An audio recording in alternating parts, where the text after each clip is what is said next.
I used that one before, but seriously, that's all it was today. Fluff in words. Anyways, TG along here in the house. Welcome everyone to MTG Roundtable. Thank you for joining me. And if you caught me this morning, that was actually up this morning. I don't know what's pretty weird. Super fast. It's good. What's up? I was just pointing at my ear because your audio was kind of janking out. Yeah, your audio is definitely cutting out. So how about now? Now it's better. There you go. Amazing. Yeah. Beautiful. There's the voice. Okay. Yeah.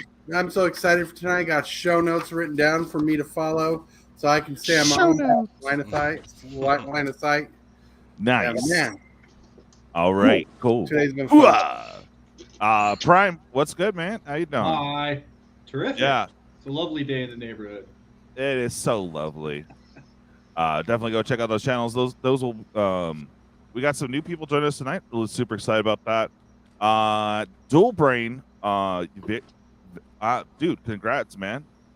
I was happy. Was a hell of a 3 stream, subs, man. bro.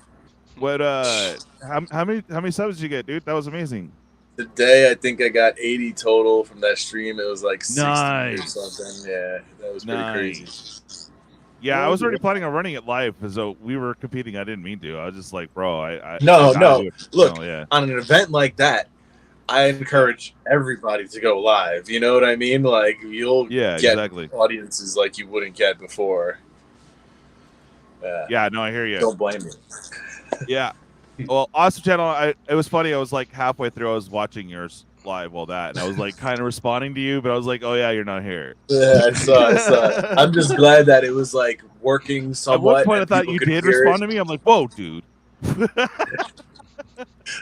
There was way too much happening to respond. Like most of the time, yeah. It was ridiculous. I bet. Well, congratulations. Definitely a good show. I did check it out, and there was a comment on your thing, and I was like, nah, I don't got time for this, bro. It's not you. I'm just saying someone else was on your thing. It's just like, then why don't you just go watch it yourself by yourself?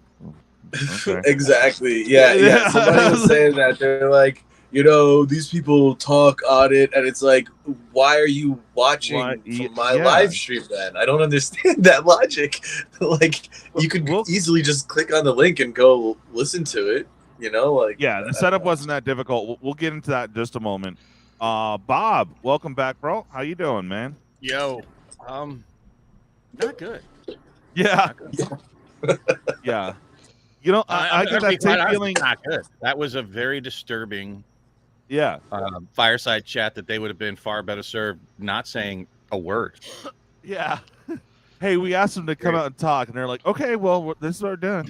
I didn't ask them to come out and talk, and whoever gave that lady the talk stick, they need to fire them, their children, her children, the other people's children around them, so that they can't procreate this into the business, because that's terrible. That was bad. Yeah, terrible. Yeah, that was just, whoa. Who didn't review that shit? Who didn't review that? Like, who did not? Like, my company, I work for a big company, and when the president speaks, you can tell he's like a puppet, and his speech has been carefully crafted for him, and he's just talking to employees.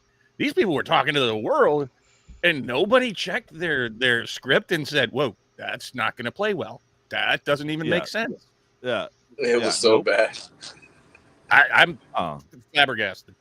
I had the same feeling watching a webinar that wasn't affecting me. I don't know, personally, and this one affected me personally, so it was just as bad but worse. Yay, webinars. Pat, how you doing, man? We need to do a webinar. Rocking, rolling, doing what I can. Living that dream. Just really looking forward to Dominaria Remastered. So Watsy can disappoint me in a new way, but. Besides that, everything's going pretty well. No snow right now. I live up here in Vermont, and it's December, so incredible. Just rainy days, living the dream. Beautiful. Go check out his channel. We have a new person in the house and also Canadian, so thank you for adding to my collection. Marty, the Gathering Place. How are you doing, buddy? And welcome on the channel, man. Well, you've been here before and a supporter, but now you're on. How do you feel? Feel fantastic, guys. Thank you. Nice. Here from Canada. No snow here either. But Well, it's getting here. It's getting here. Oh, beautiful. Yeah. Well, we add a link, or actually say something on YouTube. I'll get on my phone and get you a wrench, buddy. That way you can post your own link and all that fun stuff. Same All for good. you, KylansCardShack. How are you doing? And welcome, first time on the roundtable. Well, thank you for having me. I'm excited to be here. Yeah. Definitely excited to talk about what we all just witnessed this morning. I think that is a spicy topic that we all have a lot of opinions I'm about. excited. I'm Yeah. stoked. For sure. I would assume that a lot of us are unified in our opinions too going forward, though. But we'll see. We'll Oh, see. baby. Oh man! Thank you, Prime, for the $5 super chat. And I had that song that is stuck in my head now, and I just kind of was like, so yeah. What a day! What a lovely day! I just can't do it. Yeah. But love it, Rick. Mad Max. Yeah, I'm ready to freaking cheers off, man, to get some energy going. So give me a second here. Oh yeah, hi. Hold on. Yeah. Yes. Cheers. I'm so happy to see you got more purple stuff, DJ. Oh no, this is my backup, dude. I had Nice. my one. Yeah, I worked till, so I was like, boom, I had $15. I'm let's go get some cafe. I like Coach's comment. Yeah. That's a face. Fellow wallets with faces. Yes. And it was so funny because it was all casual, and they're like, dude, don't be tapping my wallet, man. Get the fuck out. Get out of here, man. Oh, Bob and I were Like, talking right about for it. this earlier. Yeah, we're going no for the longer, wallet. guys, we're no longer price sensitive. We are now price elastic, and we can't handle that. Okay, the elasticity doesn't work. We have grown from sensitive to elastic now, and it is not a good place to be. We're officially rubber bands, baby. Rubber bands. Yeah. And if we're so fragile, why would you talk that way about us? Because one is less like patronizing sounding. Yeah. You know what I mean? Yeah. Like, come on. Well, I Right. feel You're like I have to sensitive, make- guys. You're We just haven't called us sensitive. racist yet. That's Oh yeah, not yet. They at least haven't gone there. So- What are you gonna say, Bob? I know you've been. All right. Let's So- go. All right, so I promise everybody that's listening, I am going to vent about WotC, but I do feel that it's learning time with Bob. One of the things that offended a lot of people that they mentioned an industry term that most people are unfamiliar with, and it's called share of wallet. The only reason I know about it is because I was involved in a project in my company. I'm going to go ahead and read what the definition really is, and so it's not as evil as you would think. When they said share of wallet, and they're bad for throwing buzzword bingo. I hate that shit in my company, and I don't want to see it when I'm in WotC's. Yeah. But share of wallet, when he referred to that, is the dollar amount an average customer regularly devotes to a particular brand rather than the competing brands in the same product. So what he was saying is not that he's trying to dip into your wallets more. He's trying to cut into competitors' wallets. Right? When they say share of wallet, that's what it refers to. Is think of it collectively as Yu-Gi-Oh, Pokemon, Flesh and Blood, Magic the Gathering. They're all in the same wallet, and they're trying to get a bigger share of that wallet. So that wasn't evil. Not that they weren't disconnected. And who the fuck talks about going to a cocktail party when your stock is down 40% in the last quarter? Like that has nothing to do with magic. That has to do with common sense. Like so much of this. Oh my god, I'm going to rage tonight. All right, the lady who says, pause for the cause. Pause for the cause. I'm gonna let you finish. Beyonce. No, seriously, I forgot. We gotta say hi to people in chat. Super fast. Solar guy, what bro? All right. And Mythic Hunter, what's good? K Torque, good to see you. Robert Johnsfeld, welcome. And Dark Raven, long time no see, girl. How's the dice bag biz going? She's got a lot of good stuff. Go check her out. Artopia. Yeah. And Pat Pauper. AshenWingz, where are you at, brother? All right. Good to see you though. Thanks for being in the chat. Johnny, what's good? Magus of the Barden. Good to see you. And yeah, exactly. Solar guys just said soon. Sorcery. All right, fair. Okay, cool. Go ahead, Bob. Sorry. I just wanted Cryptic to now. do things. Yeah. dude, going back to Transformers. there's so much to rip apart, but one of the things, so I'm just going to go right to the heart of it because I'm an old man and Go I for it. leave early. So some of the other disconnected things, like seriously, just poor taste to mention going to cocktail parties. Let's all drink with our pinkies out, you fuck. That guy, dude, I hated it. Sorry about like seriously, who said it's okay to mention going to cocktail parties on a shareholder meeting? We're gonna talk about Magic the Gathering. I'm so big at He's cocktail very parties. relatable. Yeah. Oh god, Yeah. like I don't even know that. So I've been relatable. to a couple cocktail parties, I think, because they weren't called cocktail parties, but we drank cocktails there. But this lady's so disconnected. All right, so just two other things, and I want to cut to the heart of it. First of all, Rudy, I hate you for beating the war drum because you're not right, and you're like you were saying they mentioned Magic 3. Listen to exactly what they say, because if you go back, I'll tell you exactly where it is in the podcast that they have. Is at 20 minutes and 27 minutes 27 seconds is when she starts talking about Magic 30. I'm not here to defend Magic 30. I'm here to defend things that were not said. We need to stop inserting our own narratives because it's what we want to believe and what we want to hear. She did not say that they cut it short. They did not. It sounded to me, if you listen to it, if you play it for somebody else who doesn't even know what the fuck Magic 30 is, they're going to tell you that they cut the product run, the print run, because they were just talking about it in the same breath beforehand. They were on the third print run of Warhammer 40K decks, and they cut it short. They did a smaller than expected print run for Magic 30. She sounded pissed off that she couldn't print more of it because they could sell more of it. They didn't cut it short, Rudy. It wasn't a last-minute decision. At no point in there, and she never mentioned the words last-minute decision. So get fucked. Yes, man. Sorry. I hate you, you douchebag. Whatever you're pretending you're pushing, stop it. I'm sorry. I don't normally call out content creators, but just fucking stop it, Rudy. I know. Your ass is sore that you're holding heavy bags of products you should never have bought in the fucking first place because we don't buy everything. Anyway, let's get back to what she said. Yeah. That is what she said. She did. Well, I mean, she didn't literally say that. It's what she didn't say for Rudy. So when you're watching his video, keep that in mind because he stresses it 3 times like he's reinforcing something that didn't happen. Now let's talk about what she did say. Honestly, like, forget about the 30th edition product at this point. I agree. There's way deeper issues than that, like that go to the very core of the freaking company and their ethos and thought processes. The most disturbing thing that she said, like, Magic 30 didn't shake my confidence in consumer confidence in WotC. I made a video 2 years ago that they're going to do this exact thing. If you go back and look through my shit, there's like a reserve list video I did saying 2 years ago they're going to reprint these things, non-tournament legal. Like, I don't even care about that. What I do care about is somebody that is the president of a company that sells things that doesn't understand supply and demand and says doesn't matter how much of it you print, it doesn't affect the price of it. When she was talking about secondary market prices, the fact that you fundamentally don't understand supply and demand and say we can print as much as we want and it won't affect the price. Are you fucking kidding? Data shows that we can print more and it won't affect, you know, like she said that they have data to show that too, Bob. It's ridiculous. Oh my God. Yes. You know what? I can show you all kinds of crazy data too. It doesn't make it good data or correct data. It's scary. That scared me so much. I am personally pulling back 80% of my projected investment into Magic next year.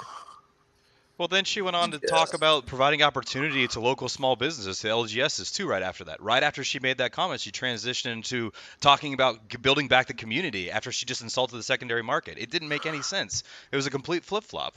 I mean, and then they go on to go numbers about how the reporting growth was there for LGSs after last year. Of course it was. LGSs reopened because of COVID. Like, how can you say that and then make that an argument? But then they say like 80% satisfaction rate for LGSs. I'm like, how many LGSs are you going to? Because the ones I go to are constantly complaining about product right now. Yeah, right. Oh, no, I don't like that. Ah, yeah. Squish us all together. Yeah, well, anyway, yeah, my bad. Yeah. Oh, Dark, I'm sorry about that. I hope you feel better for sure. But good to have you. We haven't been on in a minute, Dark, so it's awesome to see you. Gotta get you a link so you can post your stuff. Stay posted. I got to get on my phone and get people started. So I do have it. If you guys know times, I could skip around. I was going to try to clip it down, but I just, after recording it at another time in hearing it, my mind is so numb, and I'm just like, I'm not. Nah. Are you talking about your video or their podcast? No. I have the podcast right here. 27 minutes, 27 seconds. 27 minutes. Okay. And before you play this, the keywords I was listening for was at the last minute. Rudy claims that she's saying that they halted it at the last minute because the sales were poor.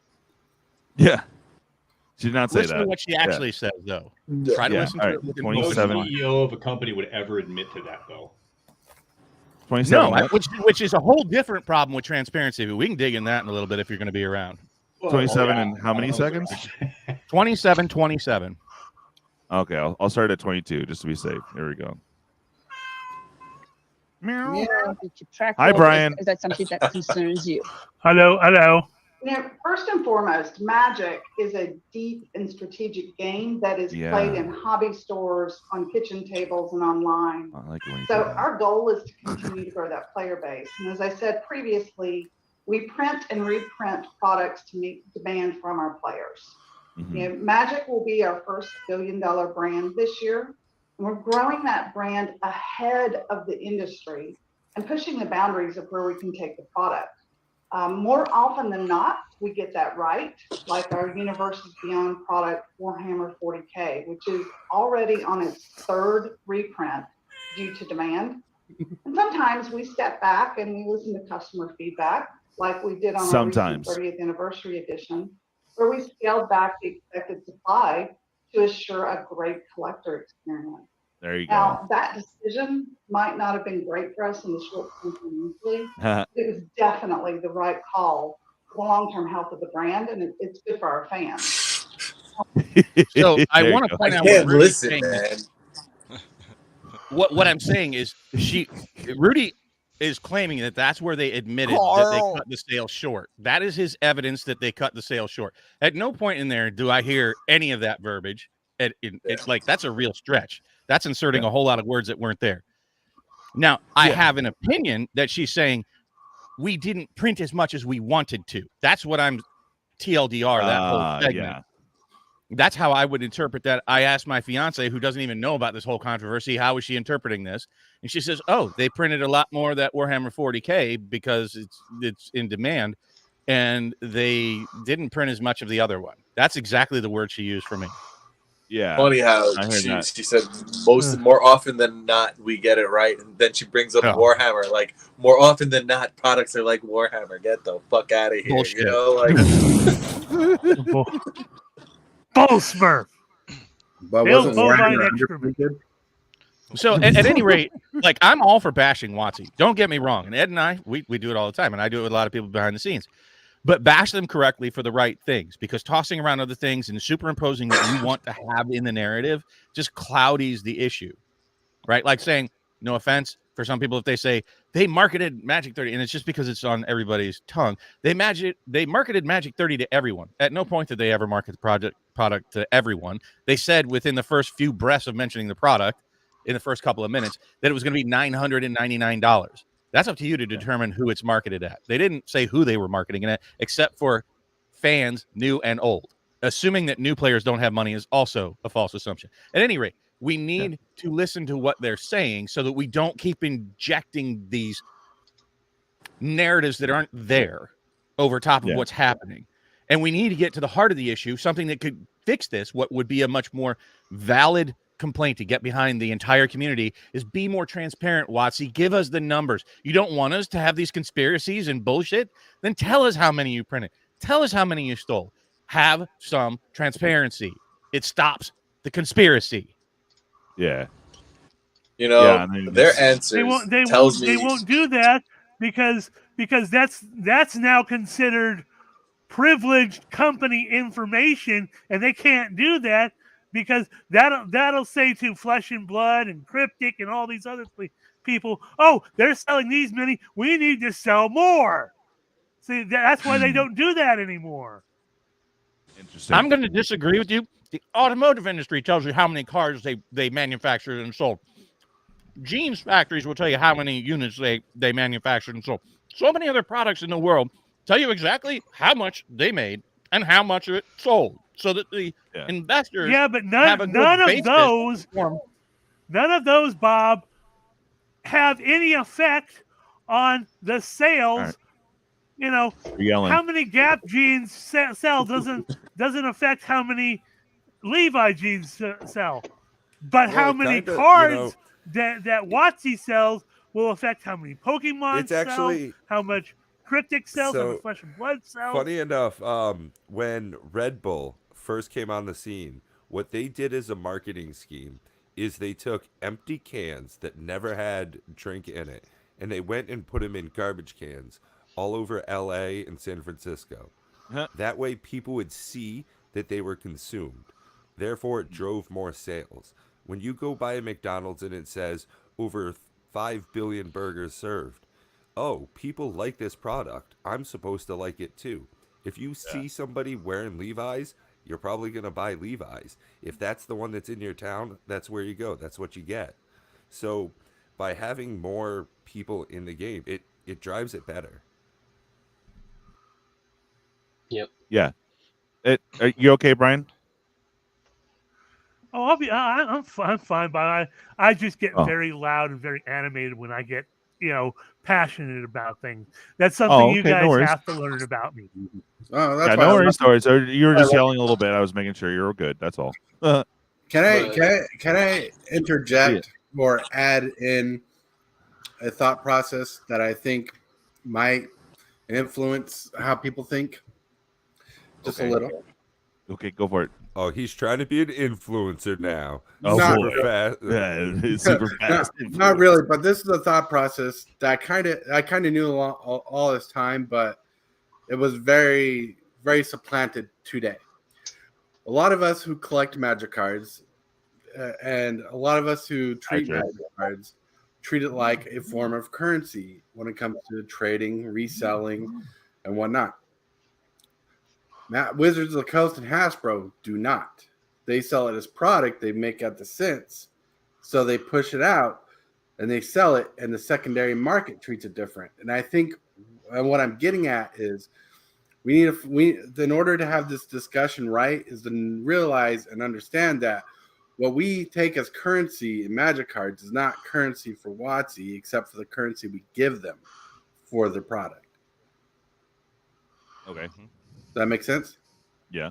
All right.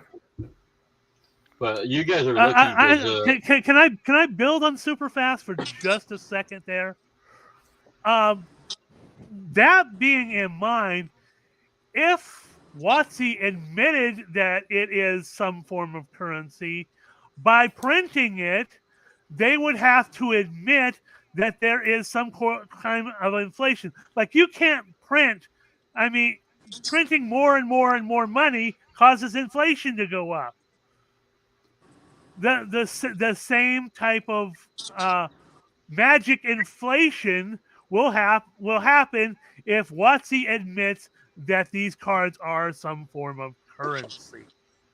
Well, look, clearly they know about the secondary market. They spoke about it and how they're not allowed to participate in all this. But they also, they price every single secret lair very extremely appropriately to the secondary market. So, you get the hell out of here. You're talking out of both sides of your mouth when it comes to WotC. They can, it's there, but they can't freaking acknowledge it. That's all, Right.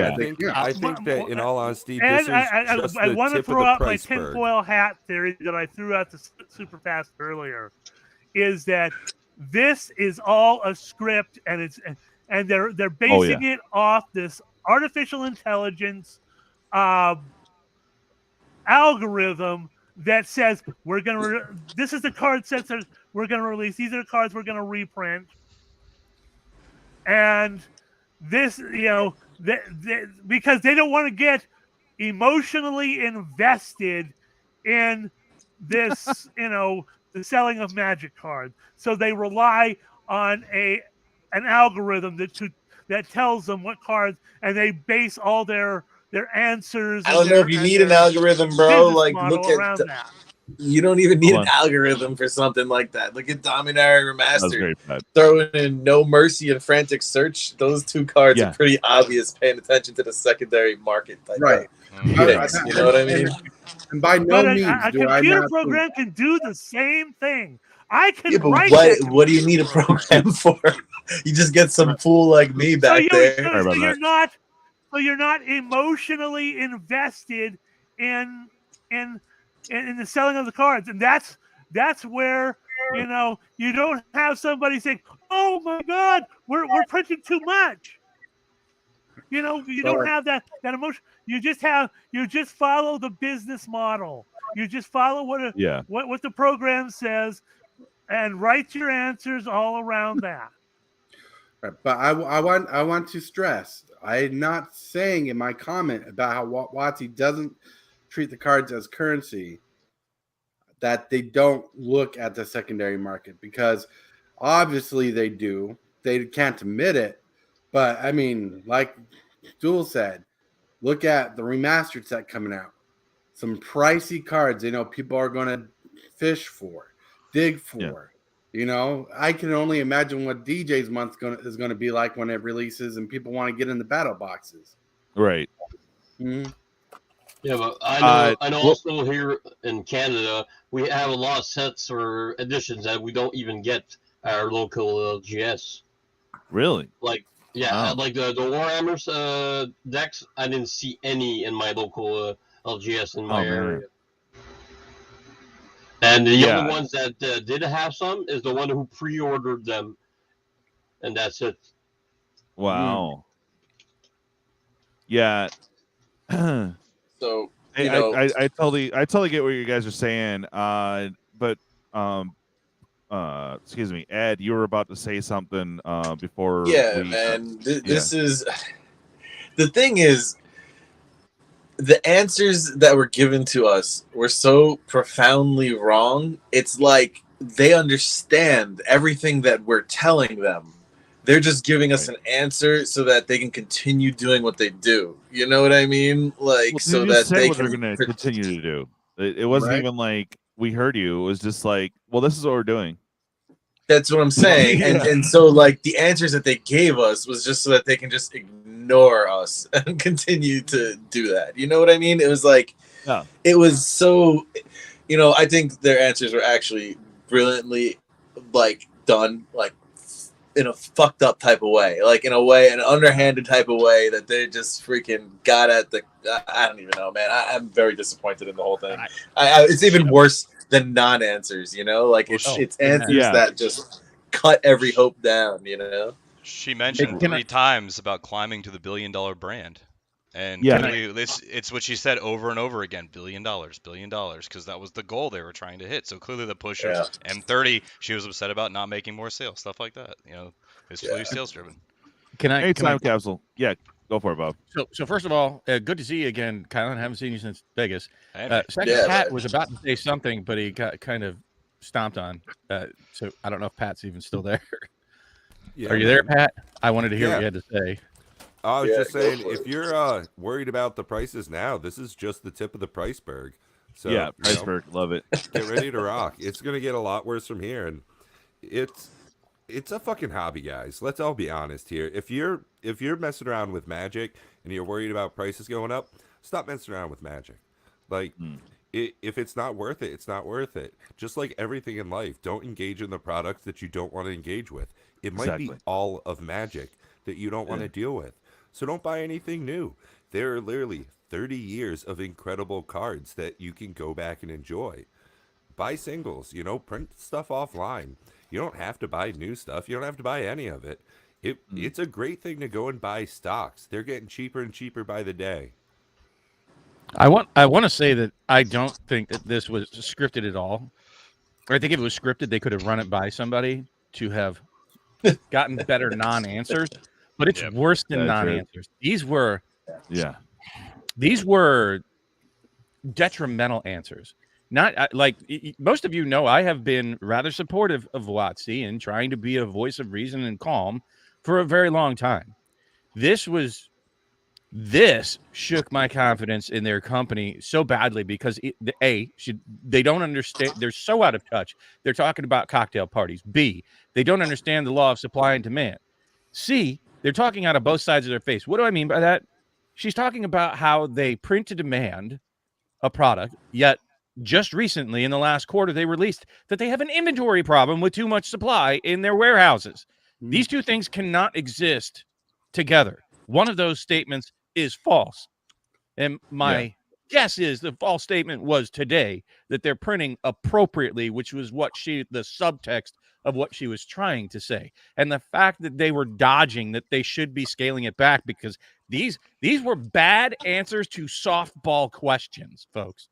Those questions are not what any of us. I sent one in. I don't know how many people saw that you could send a question in. I said, what are the factors that you considered when pricing M30 Collector's Edition? Not a fucking peep, of course. Nope, of course not. Like, if they're not going to give us the numbers, at least tell us what you took into consideration for pricing it, because that may help calm people down. I believe they priced it in a way that would not damage Collector Edition and International Collector Edition too badly. But that's a whole different topic. It doesn't matter because, again, there is no transparency whatsoever at their company. So there's all these rumors and fugazi and conspiracy theories that they're just allowing to breed out of control because they refuse to address the elephant in the room. This speech today was not addressing any kind of elephant.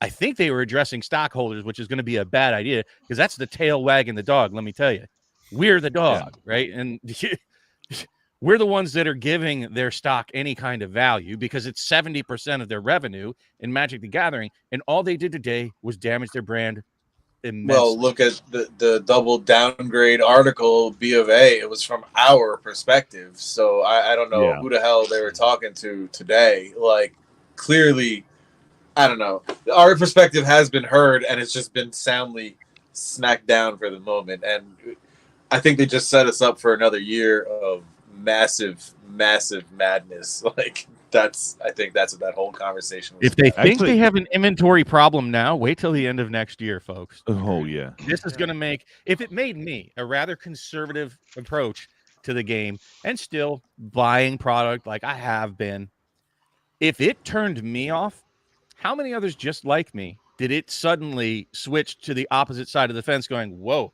I don't care about Magic 30. I don't care about Brothers War. I don't care about Crimson Vow. I do care about your decision-making process, and what you're telling me as the captain of the ship is that you intend to print everything to where it's cheap and easily available. We don't care about the secondary market. We don't care about collectors. We don't care about investors. That's what they said today. That is the narrative. So anybody out there that loves cheap cards and thinks that you should have all the cards super cheap, congratulations. You're getting it, and you're going to continue to get it.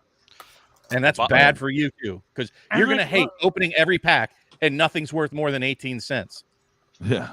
Like I said to other people, I really believe that this is a Star Wars scenario where it's like in Star Wars Andor, they're so fat and satisfied, they don't care, they don't have to care. We're easy, we're cheaper to replace than computer programs. They can just go somewhere else and drum up more business. You know, unless it's an absolute massive boycott where everybody right now stops buying Magic. Everybody, content creators, collectors, new people, they just stop buying Magic. They won't even feel it. They don't care. Oh, they're already feeling it. That's why they had the fireside chat, and all they did was throw gas on a fire. Right. They turned, like I said, that buzzword bingo bullshit today. Yeah, just turned off a whole lot of people that put some money into their company. And I'll tell you right now, because I spoke about it. Oh, I don't know if I spoke about it. Did I speak about it here? Lorcana, holy balls. Oh, yeah. Yeah, my budget for Lorcana just went up 80%, and Magic just went down 80% for next year. Smart. Wow. Straight up. Yo, there was one answer in the middle of there that freaking what's his name gave, Cox gave. That was just, it was just corporate word salad of nothing. It was amazing bullshit. Oh, no, strategy. There was one question, I forgot which one. Strategy. It was the worst thing. What I'm going to say is that's probably the Ed, that was probably the best answer they gave because at least it was nothing. Exactly. It wasn't like actively damaging. Well, Bob, like you said with the cocktail parties, what he was talking about the cocktail parties was 5 years before. He was talking about how he would go and talk to random people there, and only 3 out of 10 would know about Wizards of the Coast. And now he was getting a conversation with them about D&D, in which then they alluded to, guess where we're going next, and guess what we're attacking? D&D. That's our focal point, baby. You know, the disconnect. I feel bad for anybody who's into D&D. Hold on, real quick. It just sounds funny because the way he's talking about cocktail parties, it's like he's at a cocktail party, but dude, you're at an AA meeting. You are so disconnected. Yeah. You said this cocktail at an AA meeting. You're like, bro. Yeah, here's the thing right. about Dungeons and Dragons. Dungeons and Dragons is not really a collectible market. Everything has a collectible market, including I don't know, markers, but they can't treat it the same as they do Magic the Gathering. It's not a collectible game. And here's the problem that they have with Magic the Gathering, and they're basically today was a giant. Let me just boil it all down. The people they gave the giant middle finger to today, because investors just moved their money elsewhere, and it's not the players because they said we're going to print them into oblivion so you all get super cheap. Amen, brother. It's the collectors they just gave a giant middle finger to, and they have products that say collectors on them. They said that they did say that they said they're like collectible. They made the packs to attack collectors, basically. Like they just said that straight out. We made set packs and collector packs to attack different groups of people. Like this is like how they attack. This is like, whoa, dude. So I fear that they have done Cosmic some serious Seed. There you go, today. bud. For Cosmic Seeds. Words. I'll say this. They made Blake look like a gem because at least he said, we're going to slow things down. He at least appealed to people. He's like, hey, look, if you don't like all the products, don't buy them all. At least he was, kind of straightforward with what he was saying, or like, I'm not going to answer that. He looks awesome compared to those two monkeys that were on the chat today. Yeah. Those people should not be allowed to speak publicly. They make Morrow look good, for fuck's sake. They literally said they're trying to like take money out of dungeon masters, right? They're like the 20% of the dungeon masters in D&D is like the players, and they don't make money from them. I don't know what the hell they were trying to say there, but it was weird, real weird. I'm not that worried about I'm not that worried about Dungeons and Dragons because you're only talking about reference material. You're talking about people with dice and paper. Right? No problem. That's what I'm saying. What are they trying to pull? I take offense. They want to charge. They want to charge dungeon masters for running campaigns. Every time you run a campaign, you have to pay a certain amount to. How? Really? How? How are you going to enforce that? You do not need. It won't be enforced. You do not need a computer to do that, so they can't referee that. Right. They're going to move everything to digital. They said that before in a separate. And you know how that's going to go for them? It's going to go poorly because you can't. You can't stop people from playing D&D on their dining room table. If that's what they're saying, no reason to move everything to digital. Like when you can make money off of digital and physical. Like a company doesn't think like that. You know what I mean? Like they're gonna make money like left and right. They're not gonna cut off their nose to spite their face. Well, they tried doing that already with Arena. They said Arena is going to be the big format for Magic. Back during the pandemic days. Okay. They will know your name. Maybe they'll here's the thing for spell table too. She specifically said that the question was even leading about Arena cutting into the profits of paper Magic, and she said that it was additive. I believe was her words. That instead of subtracting from our bottom line for paper Magic, it was additive. In essence, saying that it increased their sales in paper Magic. If that is correct, then why did they just have Aaron Forsyth out there tweeting, asking people to explain why their local LGSs has standard dying, which is the flagship for paper?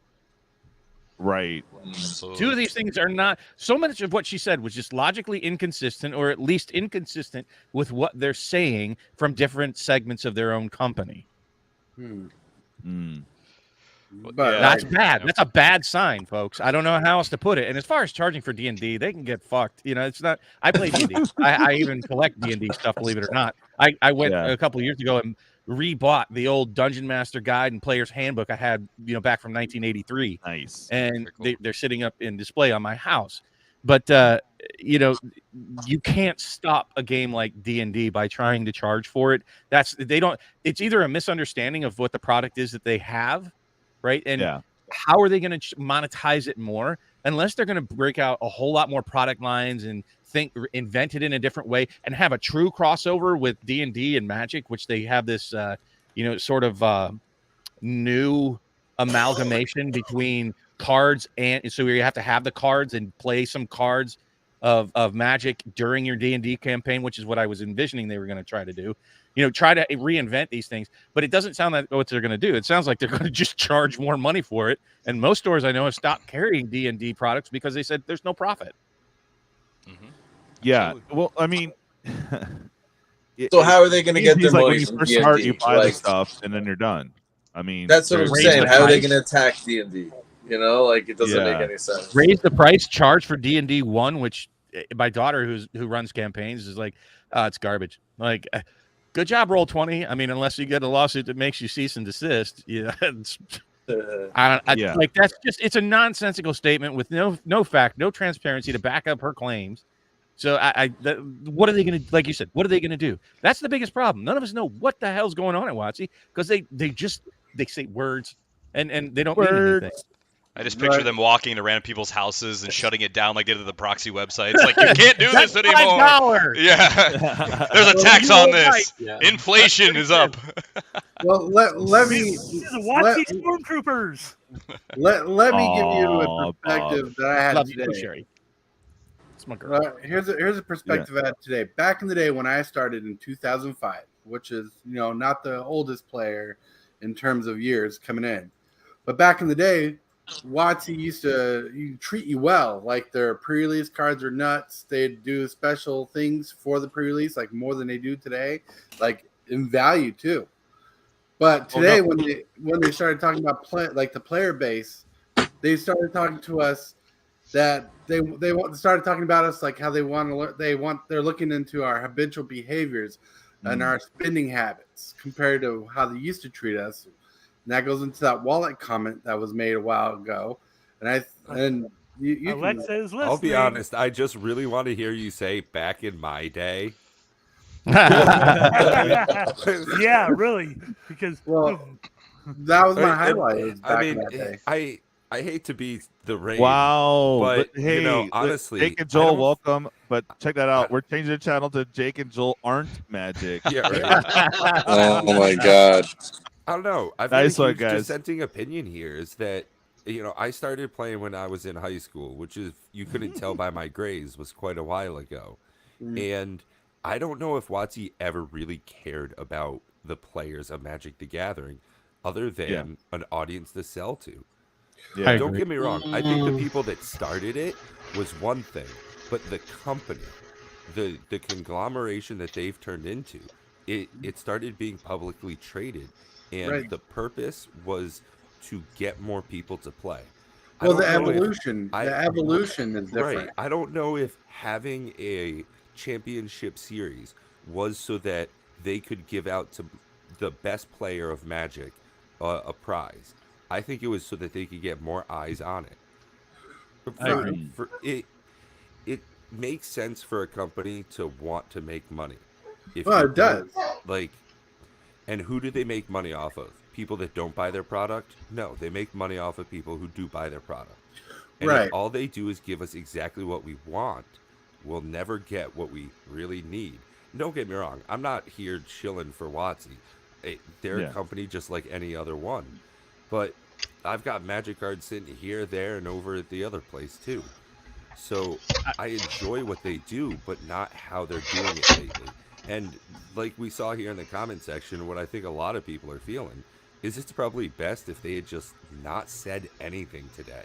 If they didn't have this release, just let Blake take whatever he gets when he comes out with show notes and preview cards. He gets shit on, and we never hear anything from corporate, which is probably better because this is what you get. I mean, this is exactly what Rudy said we were going to get. Same thing, Bob, Ed, this is exactly what you expected them to say.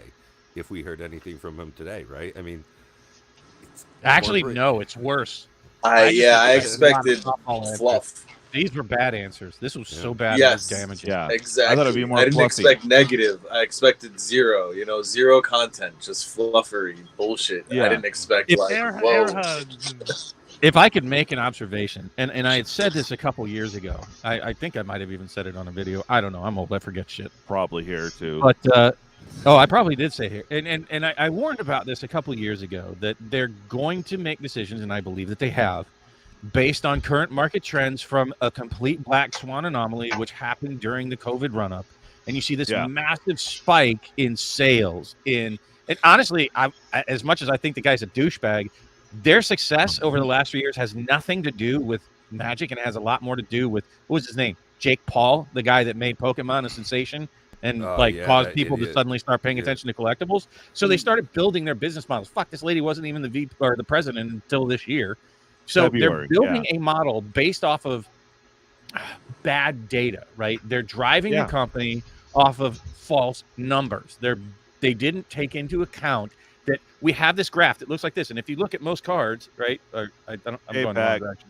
But they have this graph, and then also you see boing, this gigantic spike in prices and sales, and then it goes and drops straight down, right? They didn't take into account that you have a black swan event. And so they were planning, and we're in the throes. We're right in the midst. This is what it feels like of when you plan based off of bad data, right? Which is what they've done.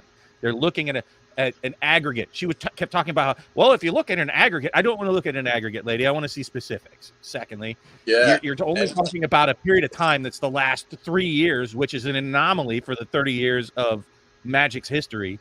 So programming what you're doing based off the last 3 years is a disaster. And okay, this is the start of booster pack fun. Eldraine was literally that fall right before COVID. So if you're running an experiment and then you have some freaking event like that, like COVID happened, and now you're basing the results of the experiment because of that event, like your data's all types of jacked. You know what I mean? Like you're never gonna have science that way. You're never gonna have a solution, and that's look at our boy Cosmic. He's all, was she reprinted?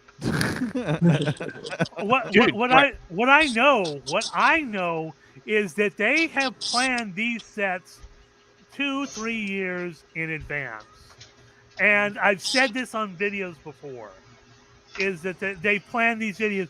And Ed's right. They started the whole booster fun thing back just before COVID started, and we had the whole COVID thing, and you see this massive spike, and that massive spike is still on their radar. We won't see the downturn of it for 2 or 3 more years. We won't see the effect of it. Hold on, real quick, Marty. Can you show us that Timmy cup? That was amazing. Wait, over. Tim, nice. Oh shit, you are Canadian. Oh yeah. Can I go off topic that this Magic news wasn't the craziest thing that I saw today? Like, as I was searching around for some bizarre reason when I was looking for the Hasbro Fireside, it popped up in my YouTube with the Japanese are coming up with sex bots that you can actually get pregnant. I was like, what? What? Just so you know, completely off topic today, folks. Let's put a little humor back in it. I was like, why would you even want to? But okay, crazier news today, huh? Nice. Pregnant sex bots. There we go, people. One of the things I picked up from the stream today that I didn't know is that Hasbro's 100th anniversary is next year. Oh yeah, 100. They're probably going to try to do something though, or maybe they had a plan up to this point. Yeah, right. They're going to do something. No, it's going to be a gold-plated version of Monopoly. Come on. Yeah, that's well. Right. You know, for those hardcore Monopoly collectors, it's an untapped market. There are actually Monopoly collectors because there are some really pricey special versions. But it's funny. I ended up buying at one point an $80 version of Risk. It was like it was all like hardwood, legit. Yeah, you gotta see it. The next coming flea market, I found the whole table of Clue. Like 20, 30, 40 boxes from spanning the whole age. It's unbelievable. Wow. It's like that. Crazy. Yeah. My buddy a couple of months ago bought a Risk Lord of the Ring, and he paid $100 Canadian for that. Wow. So that's like what, $50 US? I'm sorry. Yeah, but still, like, you know, that's like 80. Yeah. No offense, Marty. No offense. Still, though, that's a lot. Everything's more expensive here. Way more. That's your prices, and it makes me go, what? I was watching one of Moxman's videos, surprisingly not about the reserve list, and it was him saying that it was over $400 for a collector's box of Dominaria Remastered. I was like, oh shit, my pre-orders are fucking great prices. And then I was like, no, that's $400. Segue. If anyone wants, I have this order window available. I know no one wants to buy product now, but I'm just saying, if you want Dominaria Remastered, I got collectors right now that I can pre-order up till tomorrow for $260. If you want a set box, it's regular draft box, it's $180. It's beating the prices, so if you guys want to jump in on that, holler at me soon, because I need to place the order tomorrow. So one person went and got a collector's, awesome. Also, if you are looking for Brothers War collectors, we got those for $215. So if you guys want to jump in on that, I'm placing the order tomorrow. Holler at me if you want it sealed, or if you would grace me and allow some content. Hey, either way, let me know. But yeah. Just throwing that out there. But back to the matter at hand. Here you go. Caustic's asking you something, Bob. Yeah, I mean, I'm going to tell you, like, what I felt, and even Aaron Forsyth, who I felt was more corporate, I felt way better with their answers, and that they definitely have their finger on the pulse. So I'm going to describe Mark Rosewater, and I'm going to defend the guy, because I think he is if you guys met him, what a genuinely decent, excited nerd about Magic. You would like him. He was very affable. He was very open with answers. When he couldn't answer something, he would say, I can't answer it. Now, here's where he falls very short. So we got to the point where we were talking about what he actually does at WotC. Can anybody here tell me what he does at WotC? Set design, no? He provides product vision.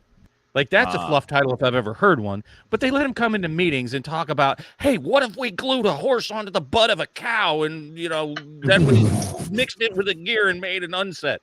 That's this lovable goof who opens his mouth when he should not. Yeah. He's like a kid in a grown-up world. They don't let him touch real things. He can't fix the Pringling foils, which we beat him up over and over again. Unfortunately, he's an easy target that they just throw out there like a sacrificial cow and let him run amok. And basically, he's harmless to the company. He doesn't affect their decisions.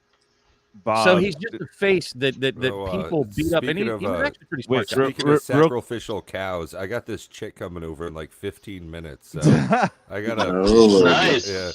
All right.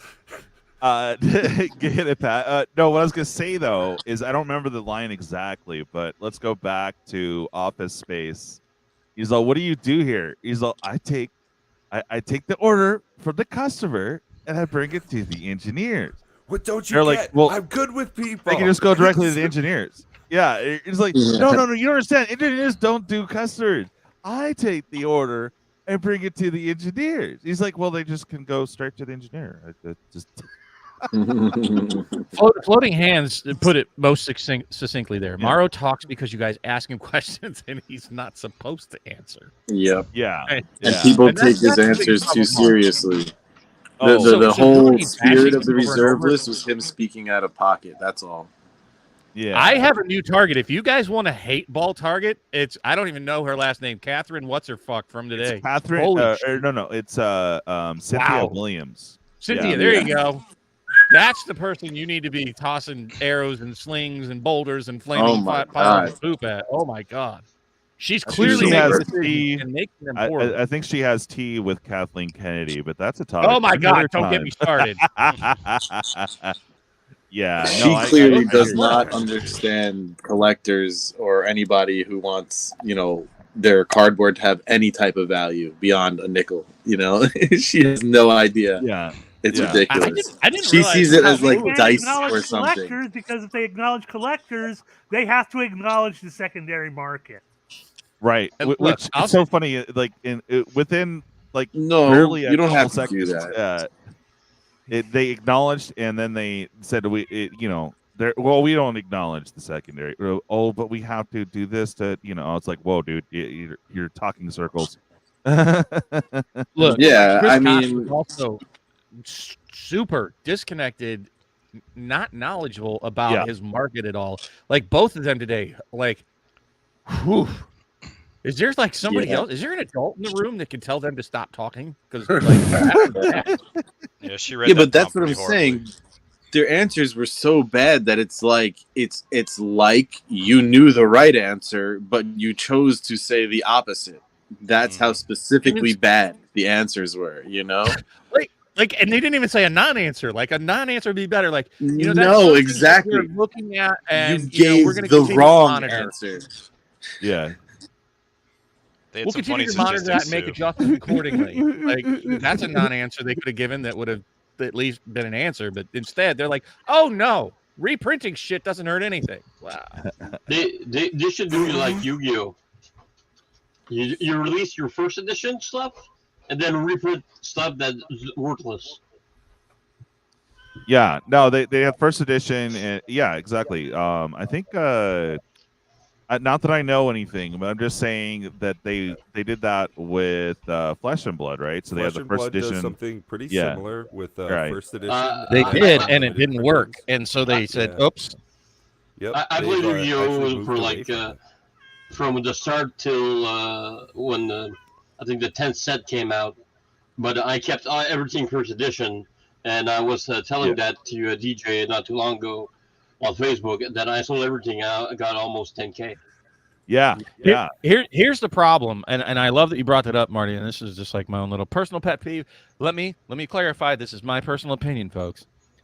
That the reserve list prevents us from looking at things like first editions and recognizing them as being valuable, because we can identify first editions and they just reprint them wherever they want, Marty, because we know where the first edition from a card came from, right? That's not hidden news. We know where it is. But as a community, we don't give the first printings the value. Right? We say, oh, an etched foil or a textured foil is a more better or neon ink version. Like, we don't see value in any newly printed cards because of the reserve list. It's up to us. Like there's a share of wallet there with secondary market, if you want to put it that way. There's a finite amount of money that people spend in the world on Magic cards. Right? But they put so much of it into the reserve list, into shitty cards, really. Most of the reserve list sucks balls. It's really bad. There's only a few cards, like maybe less than 100, that are any good at all, and probably less than 30 that people really give a shit about. Sorry, so, Trip.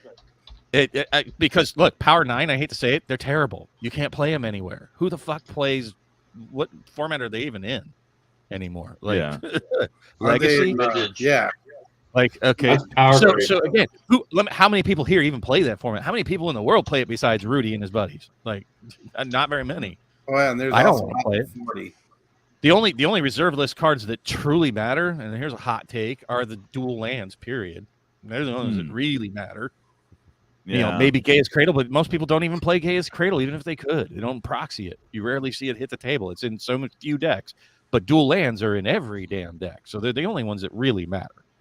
Now, if you get rid of the reserve list, you can still have alpha printings of dual lands, being the most expensive, except for the one that was in beta and not enough. I don't remember which one it is. At any rate, we don't recognize as a community the same thing that coin collectors recognize, that stamp collectors recognize, that other collectibles recognize. Like a Babe Ruth rookie card, you can reprint the shit out of it. It's not going to affect an actual Babe Ruth rookie card because it's not the OG. That's what I've been saying about Pokemon for ages and ages. Is that everybody knows that first edition Pokemon. It even has that first edition stamp on it. Why can't we do the same thing with Magic? And that's my answer. Because of the reserve list. It's the same thing with Yu-Gi-Oh. The reserve You have list that was first a edition bad thing. idea. Agreed. Well, yeah. But now people don't want to say it's a bad idea because there's so many people that have taken their money and put their faith into the reserve list. And that is what holds up the value. And someday they can pop that balloon.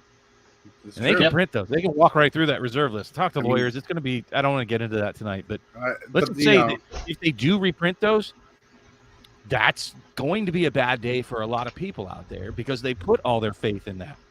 Right? The one thing you can't change is sealed. Right? Sealed has a hard floor. Well, it's still sealed. Yeah. So this is another thing. This is why I always say don't buy penny stocks, especially when it comes to reserve lists, because when they do get reprinted, you better believe those cards are never coming back. You know, some of the real reserve list cards will come back and will maintain value, but the penny stocks, you know, that type of stuff is always going to get crushed. Any type of downturn in the market, it's going to get crushed. It'll get crushed the most. Go for blue chips. Go for Minty. Like, just be smart. Yeah. The alpha cards, you're right. will Old have stuff. their value, right? Yeah. The OG printings of things are going to still have a value. There'll be this undulation in the market and the upset and the fear and the doubt and people selling shit off. But the OG printings will be the haven that people will retreat to. Like, oh, well, that's the first printing of Sylvan Library. That's the first printing of Gaze Grail. That's the first printing of a dual land. And I hate to say it, quality too. Like grade, quality, high grade, old cards. Don't hate to say it. That's how all collectibles work. A beat up coin is not Well, nearly as expensive as a. The reason I hate to say it is because I always get attacked because people don't want the cards encapsulated or whatever the hell the arguments I get. I grade my shit. That's the way it should be. I came from the coin collecting world too, and that's the way it is. Preserve that shit, you know. Every single one is an individual. They're not like copies of a card. They're all individuals. I mean, you can apply it to anything, like gun collectors. I know a lot of gun collectors and knife collectors. You know, the knives that have been used and kind of beat up and dinged, they don't fetch anywhere near the price of mint condition knives or guns or any other collectible in the world. Think of it like a damn house, right? Might be old, but if that shit's beat up, oof. Yeah, but you know a big difference between those collectibles and Magic is you can't refurbish a Magic card. Okay, stamps. Right, Stamps, there you go. But it doesn't. I mean, you don't have to compare exact. There are traits that you have in the collectible world, and one of the things. Honestly, this is why I always compare it to coins. Here's the thing that Cynthia needs to learn, and that's just collecting anything. Because I have stamp collections, coin collections, gun collections. I've got all kinds of collections. That there are two things that determine. First off, everything in the world. Here's some enlightening news. Anything in the world. Does anybody know what it's worth? From this card to my booty to the drink I'm having. Do you know what it's worth? What somebody's willing to pay for it. What somebody is willing to pay for it. Everything in the world is worth exactly what somebody is willing to pay for it. Like, how do you price the Mona Lisa? Only one person's going to buy the fucking thing. So, amen, Robert. Amen. The thing that makes anything collectible have value, there are two basic components to that: scarcity and demand. That's what determines the price of things that are collectible. Speaking of how scarce is it and how much do people want it? Speaking of scarcity and demand and how much people want it, I've got something I got to take care of here real quick, guys. So, as always, great to talk to you, and we'll catch up again next week. Until then, stay happy. Night. All right. Be good, Pat. She clearly doesn't understand that concept of scarcity and demand. Absolutely not. Yeah. Well, right, but like Hasbro can't because they have to make money through their products. And bullshit. How's that? Whoa, First of all, tell me how that's bullshit when they don't make money. Okay, I'll tell you exactly how it's bullshit because they just recognize it and they know how to do it and they can do it in a reasonable way. Serialized cards, neon ink. Those are ways that you can create value. They need to be embracing that part of the market, and still, those things follow exactly what I just said: scarcity and demand. You don't need the fucking reserve list. No, man. How much do you think people would pay if they started reprinting dual lands right now or Black Lotuses with serial numbers on them, and you get them in random WotC products? They're not even going to tell you what product they put it in. They're just randomly sprinkled into packs here and there. Right? No, that doesn't even go against what you know I how said. much that would drive their sales. Holy shit. But that doesn't even go against what I said. In fact, that just goes with what I said. All right, then I misunderstand what you're saying. Because repeat your statement again. Because I was like, no, they know how to create value. They're just not. All right, so I didn't say anything about scarcity in what you're describing. What I'm saying is they got to make money off their product that they sell because they don't make money off the secondary market. What you said only adds to what I said because it's still pushing new product but making scarcity. I disagree. By putting those chase cards in, you are directly affecting the secondary market. That's the only thing, because everything else is a 15-cent piece of paper in a pack to them. Right. Yeah, the manufacturing by the secondary market. I get that. How they manufacture still selling cards through packs. But they manufacture in scarcity. They clearly know what they're doing. The fact that the back of the pack say less than 1% contain whatever the fuck we're advertising this set, proves that they know what the hell they're doing when it comes to that type of thing. So they're learning, because remember when they announced that they were looking into trading cards like baseball and stuff to learn how they do things, to learn that kind of stuff. Hold the phone. Hold the phone. I like sprinkles. What I'm saying is that they are making money off of the secondary market, especially when they put in, like Ed and I have talked over and over, and I disagree with a lot of people here, and I'm glad that people disagree with me. One of the things that we certainly agree on is that they need to put the chase in the packs. I stressed that when I was at Vegas, that needs to be in there. It's not just this market. Look at sports cards. Look at any other collectible cards. When they have a chase in something, look at fucking Willy Wonka. Who doesn't like Willy Wonka? I want the goddamn golden ticket. Right. That's right. And you put them in every pack. Like, if you have that possibility, we don't know what set these cards are going to be in, is what I'm saying. We don't know what set Viscera C or Serialize is going to be, and make a better card. But you get my point, that you can derive value from the second market vis-a-vis the products that you're making by the practices that you take if you understand your market. And that's what they showed me today, is they don't understand their market. So going on what I said, all right, about they make money off the pack they sell. Like, even the scarcity in there, what you're talking about, it still doesn't go against what I said.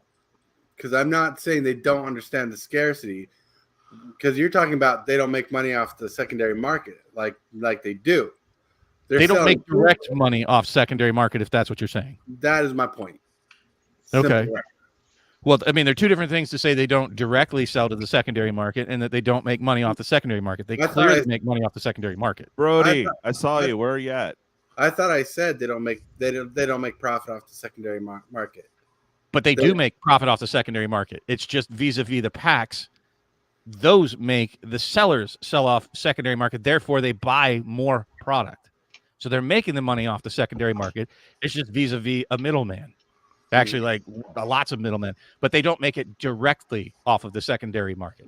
Okay, so I guess the way I was saying, they even are. In all honesty, that's what secret layers exactly are. Oh, secret layer is a whole different beast.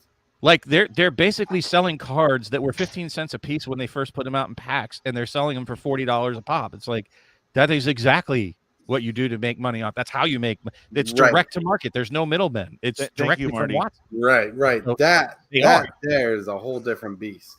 I mean, and there shouldn't be any kind of taboo off of that.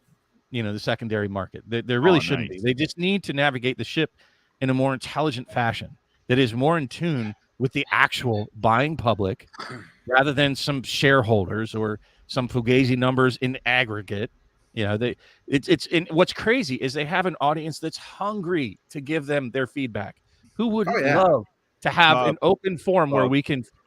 Bob, real quick, for simpletons like myself, can you define aggregate, just for those that don't know, like me? Like, I don't want to look it up. If you take your fingers and aggregate them and shove them up somebody's pooper, like today, aggregated your fingers. Oh, all right. That makes perfect sense. So what she was saying, and I mean, if you want to get an aggregate, she was throwing around the term like, there is no evidence in aggregate that we've printed too much. Oh, God. Yep. God, get no evidence. Like, I don't even want to go there. That's such a ridiculous statement without having a lot more data behind it. It just, they didn't accept any of the blame. It doesn't even really matter. Yeah. It was just very, very clear that they are so so clueless about their actual market. Right. Like when they talked about print to demand, that whole schmill, I think they even got that wrong and how the players meant it to how they took it. Yeah. Yeah, and them saying, "Oh, our stores are happy." How many people here have talked to LGS owners? No. How many of those LGS owners are happy with WotC? None that I know. Everybody was like, "Oh, we're carrying less of the product. We're not carrying any Magic anymore. We're not holding Friday Night Magic. We're not holding tournaments. It's not worth it. And I'm canceling D&D because that's also a money loser." And it's like, oh my Lord, I don't know what stores they called, but they need to stop calling their favorite stores. Right. Like, because both the LGSs I can talk to have actually slowed down on Magic product and have put a focus on Warhammer and board game nights. It's very bad. And they didn't even acknowledge, like, what was it, like 2,200 LGSs have gone belly up in the last 3 years? Oh, they didn't. Oh no. And you see how they glossed over the hiring practices that they did bring that up. Yeah. But it was just so glossed over. Just like, yeah, and people love working here. Oh man, the way the guy said he returns to WotC 3 years later. It's like going every year. It's like going to high school and everybody's new. I'm like, what does that say for the company? How to make high turnover rate positive. Yeah. This was when you start the job and there's boxes are conveniently located all throughout the office. You got to think, did they have a high turnover rate? Did you guys just move here? No? He didn't say that exactly like that wording, but he talked about every year he goes back and it's like he gets to meet new people every time. And not everybody's new. You know what? Here's what I want to say as well, and we haven't even addressed this, and that's who actually was on the Fireside Chat today.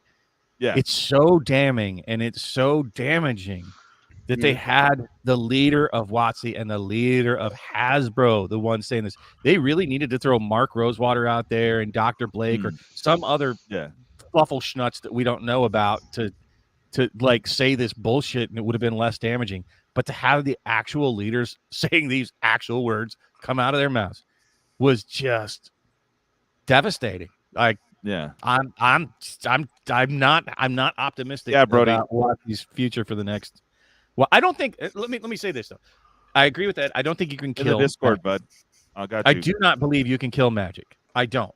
I believe that you can kill it in terms of Hasbro or even potentially WotC, because Magic was its own company before it was even part of WotC. There you go. But it will survive, but I fear it's going to be a bumpy ride. I don't think it's going to be smooth the next couple of years.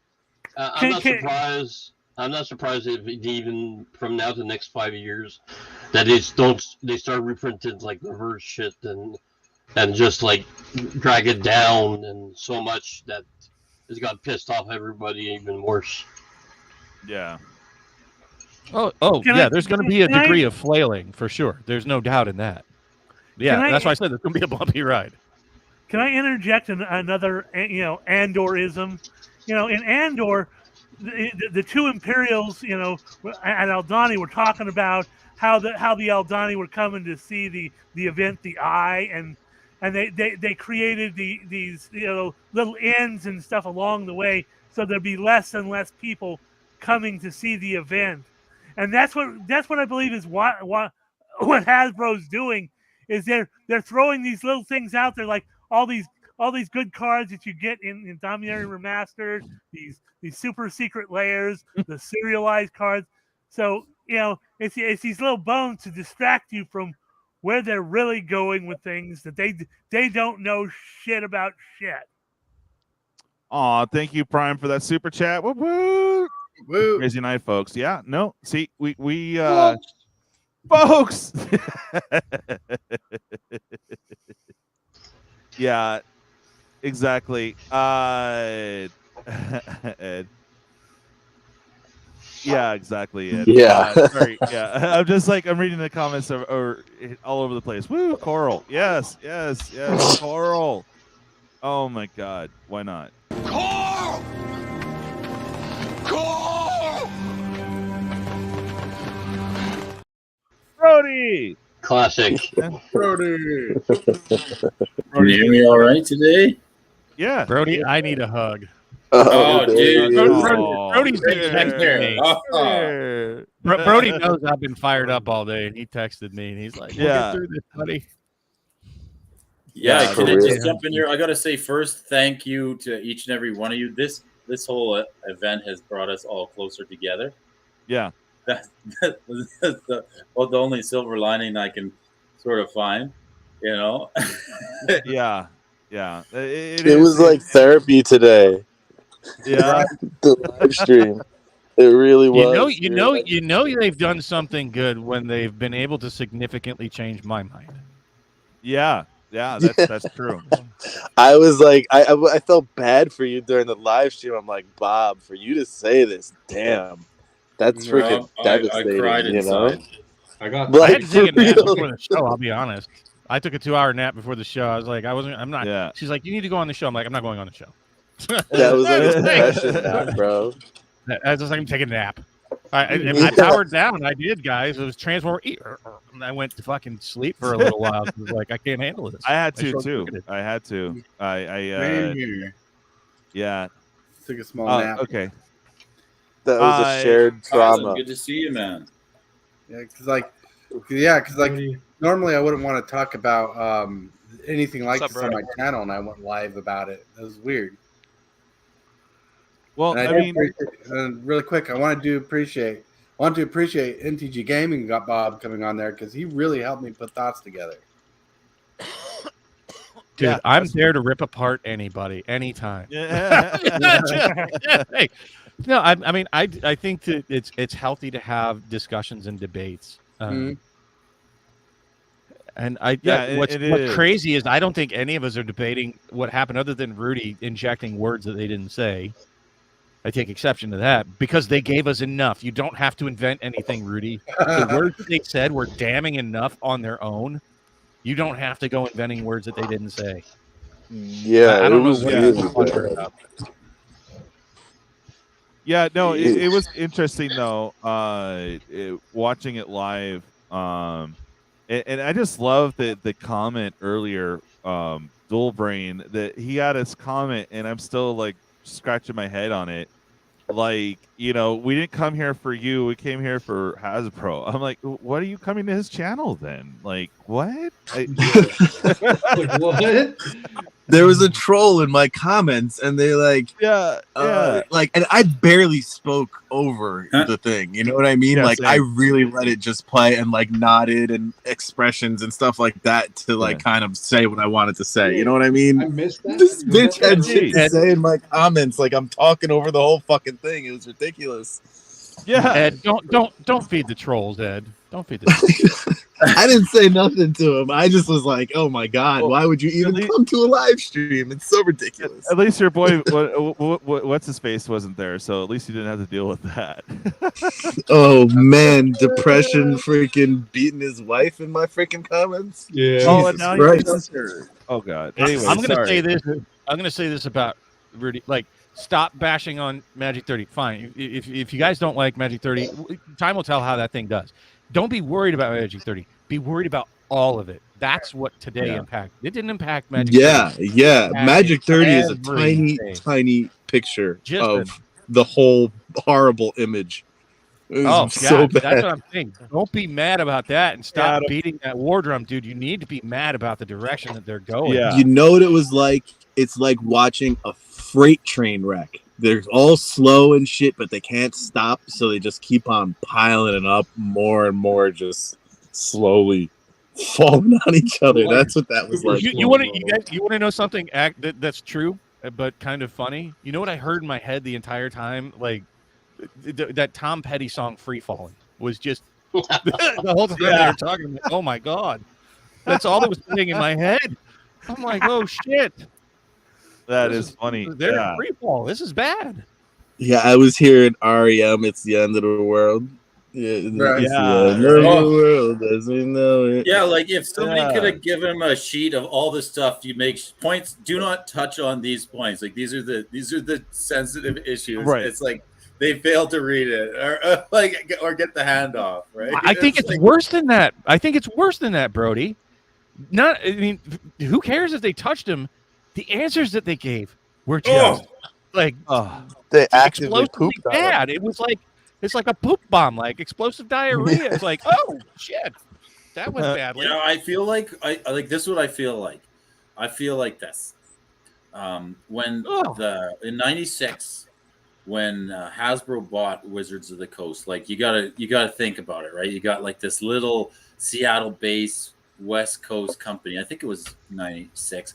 You know, gets bought out by the big giant, right? And then like players, I'm like 14-year-old Brody, right? And you're like, it's fine. No, you know, they're going to keep Richard Garfield on. He's got the players' backs, you know, and nothing's going to change, right? And then you're like, okay, fine. And then it's like they slow roll the whole thing, right? It's like, you're like, how long have they been planning this, right? Like is it 99? Okay, so that's the year, right? Here's the thing. The people that talk today have barely been there. They're newbies, right? And how the like so you talk about this turnover of all the staff, right? So it's like, okay, let's go 30 years. So now now Brody's like an adult, right? And then they're like, are you still here? 30 years later, haven't you moved on? Like, we've had people who have had kids have kids, and that's our new customer. Are you guys still here? Like, haven't you moved on to something else? And like everyone's like, yeah, we're still here. They acknowledged that their customers that they're aiming at are like 2 and 3 years old or something like that. Their main customers last for 2 to 3 years or some shit they said like that. Well, they put out a statistic. They literally said a third of our players have played this game for less than 3 years, and they said a third of our players have played it for 10+ years, and then that's all they said. You're like, okay, so.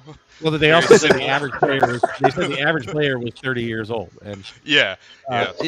You know what? Here's the thing: is that this is definitely a problem with people that have no corporate knowledge. And if you're familiar with the term corporate knowledge, it means knowledge about your product and in-depth product knowledge, like Mark Rosewater. Not that he makes great decisions, but if you don't have any corporate knowledge and then you put these people, it's like putting a captain in charge of a ship that's never driven one. Yeah. And it's like that type of that's even a terrible analogy.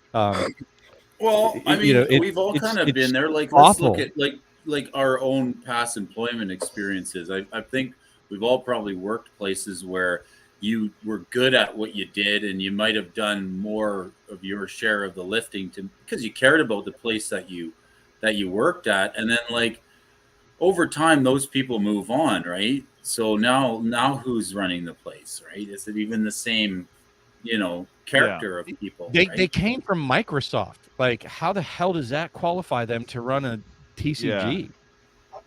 It's like an oil company exec trying to run like a green energy firm. We're bringing in big oil.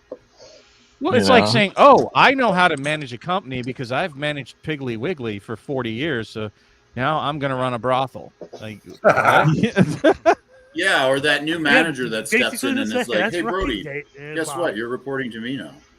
Yeah, and you're like, have you worked in this industry before? No, but I've done something very similar. Right? No, but I slept at a Holiday Inn Express last night.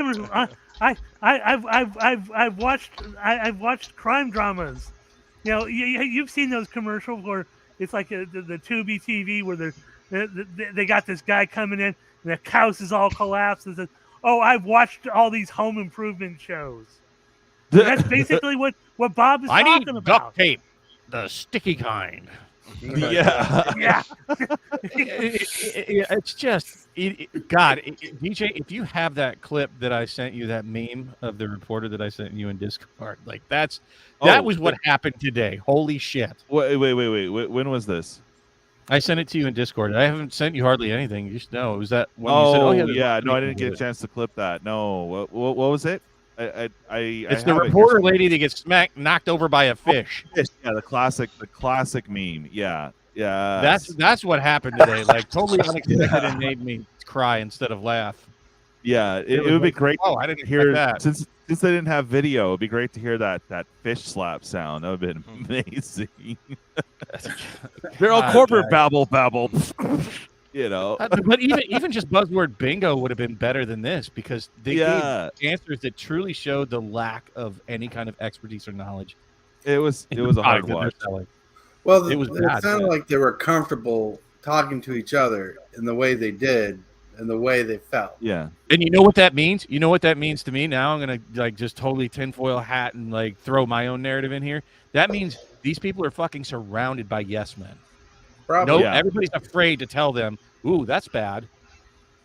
Yeah, exactly. Well, that's now exactly that, what happens in those kind of cultures. Oh yeah, that's a great. Okay, so we touched on the Eldrazi packet. Sorry. What were you saying, Bob? No, I'm just saying that's. I don't know. It's bedtime for Bob because I'm just pissed off and irritated. Oh no, I hear you. Let's see here. How do they become bosses of Hasbro? Hasbro needs to improve and grow their digital vision. That's why. Yeah. Okay. Yeah, they don't grow. They're in rough times. Well, But let me explain something about that. In order to have a digital version of a successful product, you have to have a successful product. Yeah. That's right, Richie. Don't be touching my Eldrazi package. Hey, how about you focus on having a great game and a healthy market before you fucking digitally make it? Like, Well, in my live, I was trying to touch on that. They're so worried. They made it sound, in my opinion, I have to say that they're more worried about getting new players in the game than they are keeping what they have nutritious or whatever the word is. I'm actually like okay your with that. Willy Wonka analogy there, super fast on the stream you did. That is the perfect analogy. Like they're running the chocolate. How did you say that? You know, I said they're pretty much Willy Wonka and the Chocolate Factory, where they're giving you chocolate, they're feeding you chocolate. They don't care how you buy the chocolate. They don't care if you get sick, become diabetic, or anything, as long as you keep buying the chocolate. Oh man. Or crap. Well, here's the thing, though. Like, I'm absolutely in agreement that they need to focus on new players and bringing new blood in. They should definitely focus on that over us. The problem is what they're doing is not even appealing to new people coming in. They come in and go, "Hey, I just spent $300 on a pack." Right. And no, I get that. Too. Like in my day, how did I get in the That game? doesn't feel good, even to new people. You know, friends brought me in the game. It doesn't feel like friends are bringing friends in the game anymore. No. Yeah. Well, they started off first 3 minutes talking about that. They said they opened up with focusing on consumer focus. They want to double down on consumer involvement. They want to engage with us. And then 5 minutes later, they immediately started talking about shareholders and funneling their pockets. Right. It was hilarious. Yeah. Like they wanted to make the beginning scene like we care, and then they transitioned so quickly away from it. Let's be clear who they were focusing that fireside chat at today, folks. Shareholder. No, because I'm a Magic investor. Shareholders. I don't own stock. Yeah, that's who that was directly aimed at, without a fucking care in the world for the health of the game, for the health of the market that you have. That was directly aimed at shareholders and word soup that we're going to give you to make it sound like we're impressive and year-over-year gains and all these buzzwords I like to hear when I am buying, actual investments in my real portfolio. They used all those words, and that's why I was like, oh, this is a fucking shareholder confidence soothing. They've ruffled the feathers, and so that's why they're out here. And they're saying only things that affect those people. It doesn't matter about the player base or the their actual audience, which is really bad. There's another industry that acts like this. It's the cartels and cocaine. Yeah. They freaking, that we are all the addicts here, and they don't care about us, and they'll make the product as low quality as possible to get it here for to keep you addicted. That's it. That's what's going on. Yeah, they're talking about was it Exactly, 1.5 million saved or something like that. I don't really recall the full statement, but Bob, you know what I'm talking about, right? What? You don't know. But I was just thinking. I don't. Yeah. I was in my head mulling over Ed's statement, and I don't feel it's. I mean, I understand the comparison, but I don't think it's exactly the same. Because it's far easier to break a Magic edition. It only takes one incident to turn off a Magic player. A person addicted to True. drugs doesn't take one bad fucking hit. Very, very. Well, the thing that the very other problem true. that I kind of see is like this lifetime customer value, right? So if you look at like a young kid, you're like, okay, you're 8 or 9 or 10, or okay, say 13 plus for Magic, right? Because it's 13 plus, right? So you look at a 13, you know, a 14-year-old kid, they're looking at like, oh, that's the lifetime value of the customer. It's like, you would think with a sensible business, you'd be like, they might play the game for 20 or 30 more years. Whereas, you know, players who are getting older, they're like, well, what do we care about, you know, catering to those players, you know, even people who have been around for the 30 years, right? They're, you know, but if you're just beating up on so all of a sudden you get like, you know, a Disney secret lair or a Little Mermaid secret lair, or where else can we go next, right? Let's pitch this to somebody who's going to think it's cool for about 6 months. Final Fantasy's next. Yep. And then move on to the next. That would be nice. No, they said Final Fantasy and Assassin's Creed are coming. But okay, yeah. Lord of the Rings. You know, I don't even know. Well, no, they don't. I mean, okay, they acknowledge. They acknowledge. Oh, players are only gonna last about 3 years. So that's all. That's the numbers they work off of. You know. But here's the thing: people. That's their mindset. That's the length of their attention span. There, I guess 3 years. But Watsy, that's not accurate. Long. People don't just come for 3 years and then bail and that's it and peace out. Most people that have been in Magic, once they're introduced, they'll have about a 3-year swath. Then they'll dip for a while and then they'll come back. I did a revolving door video on that, like talking about the reasons why we come and why we go. And I honestly think you're about to see a pretty large exodus after today.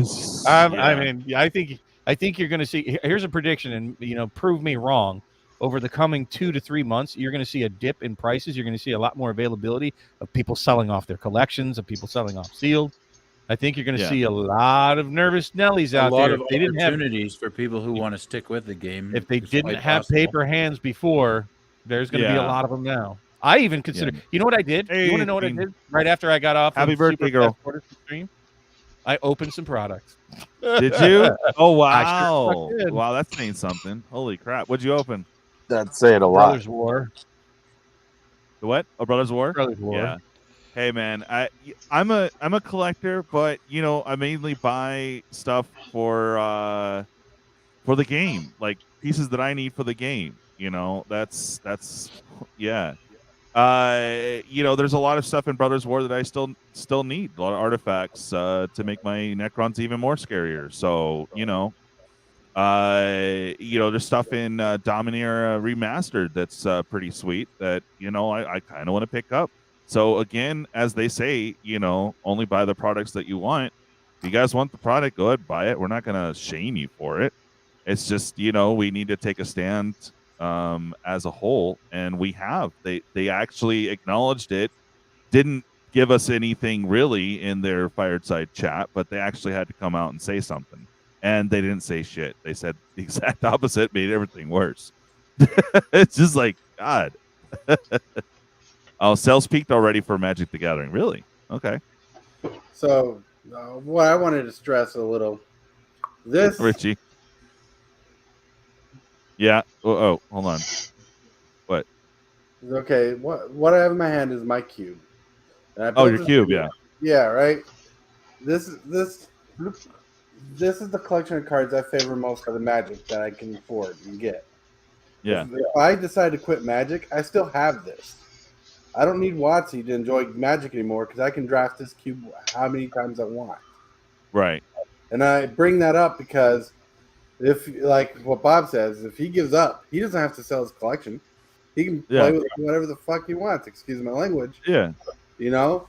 So the true meaning, what I think we need to get onto is your enjoyment in the game will not be controlled by what WotC does. Your investing in WotC might change. Yeah. That's absolutely true, Tortoise, and I've said that again and again. Again, like I said, today's message, the real middle finger, was to the collectors. Right. Yeah. All right. Well, Ed, I know you're itching to get into that chat. I got to bounce out. Yep. I'll be in the chat supporting, guys. It was good going through. Now you want to go? Come on, let's get nuts. I don't want to get nuts anymore. God damn it.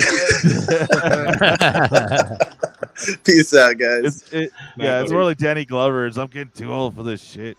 Right. Exactly. Yeah. That's why they value new players over older ones. Older guys have the cards. Yeah, no, I hear you, Robert. I hear you. Yeah. I've been playing since 1998, but I sold my whole collection 3 times, and I'm still playing.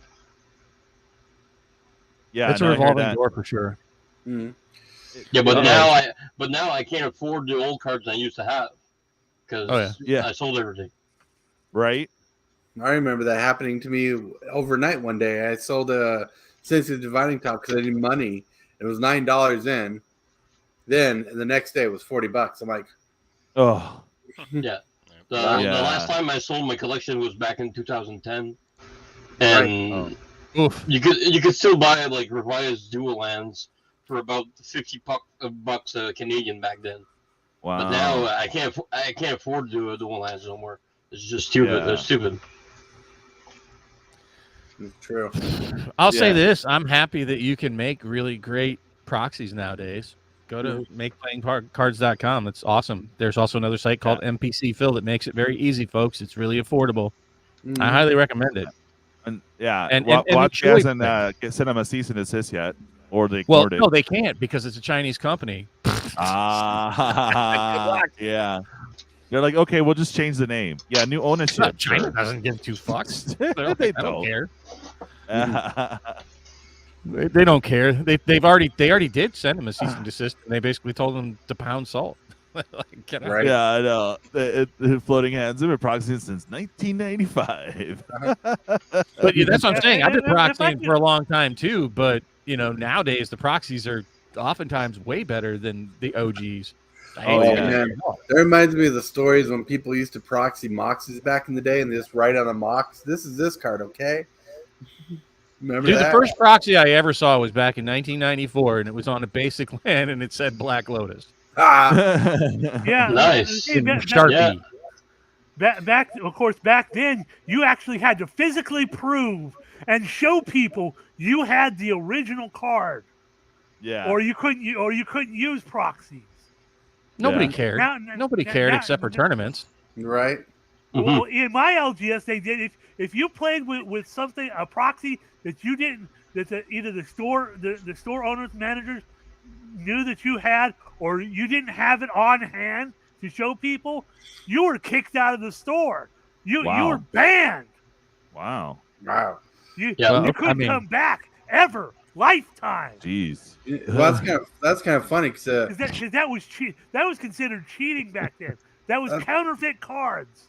That's kind of funny because I used to know a magic store that would sell high-end proxies that were in trades or things people sold them, and they sold them for cheaper than the real card and allowed them in the store. Yeah, well, things have changed now because the whole idea of the reserve. See, back then we didn't have the reserve list. We didn't have that. Back in my day, the idea was proxies were gonna tank. If you played with a proxy, it was just gonna tank the value of the original card, and that was the thinking back then. I don't know how writing Black Lotus on a basic land tanks the value of a Black Lotus. Because you won't buy new Black Lotuses. Then, I got news for you. The person that's writing Black Lotus on a basic land wasn't going to buy a Black Lotus in the first place.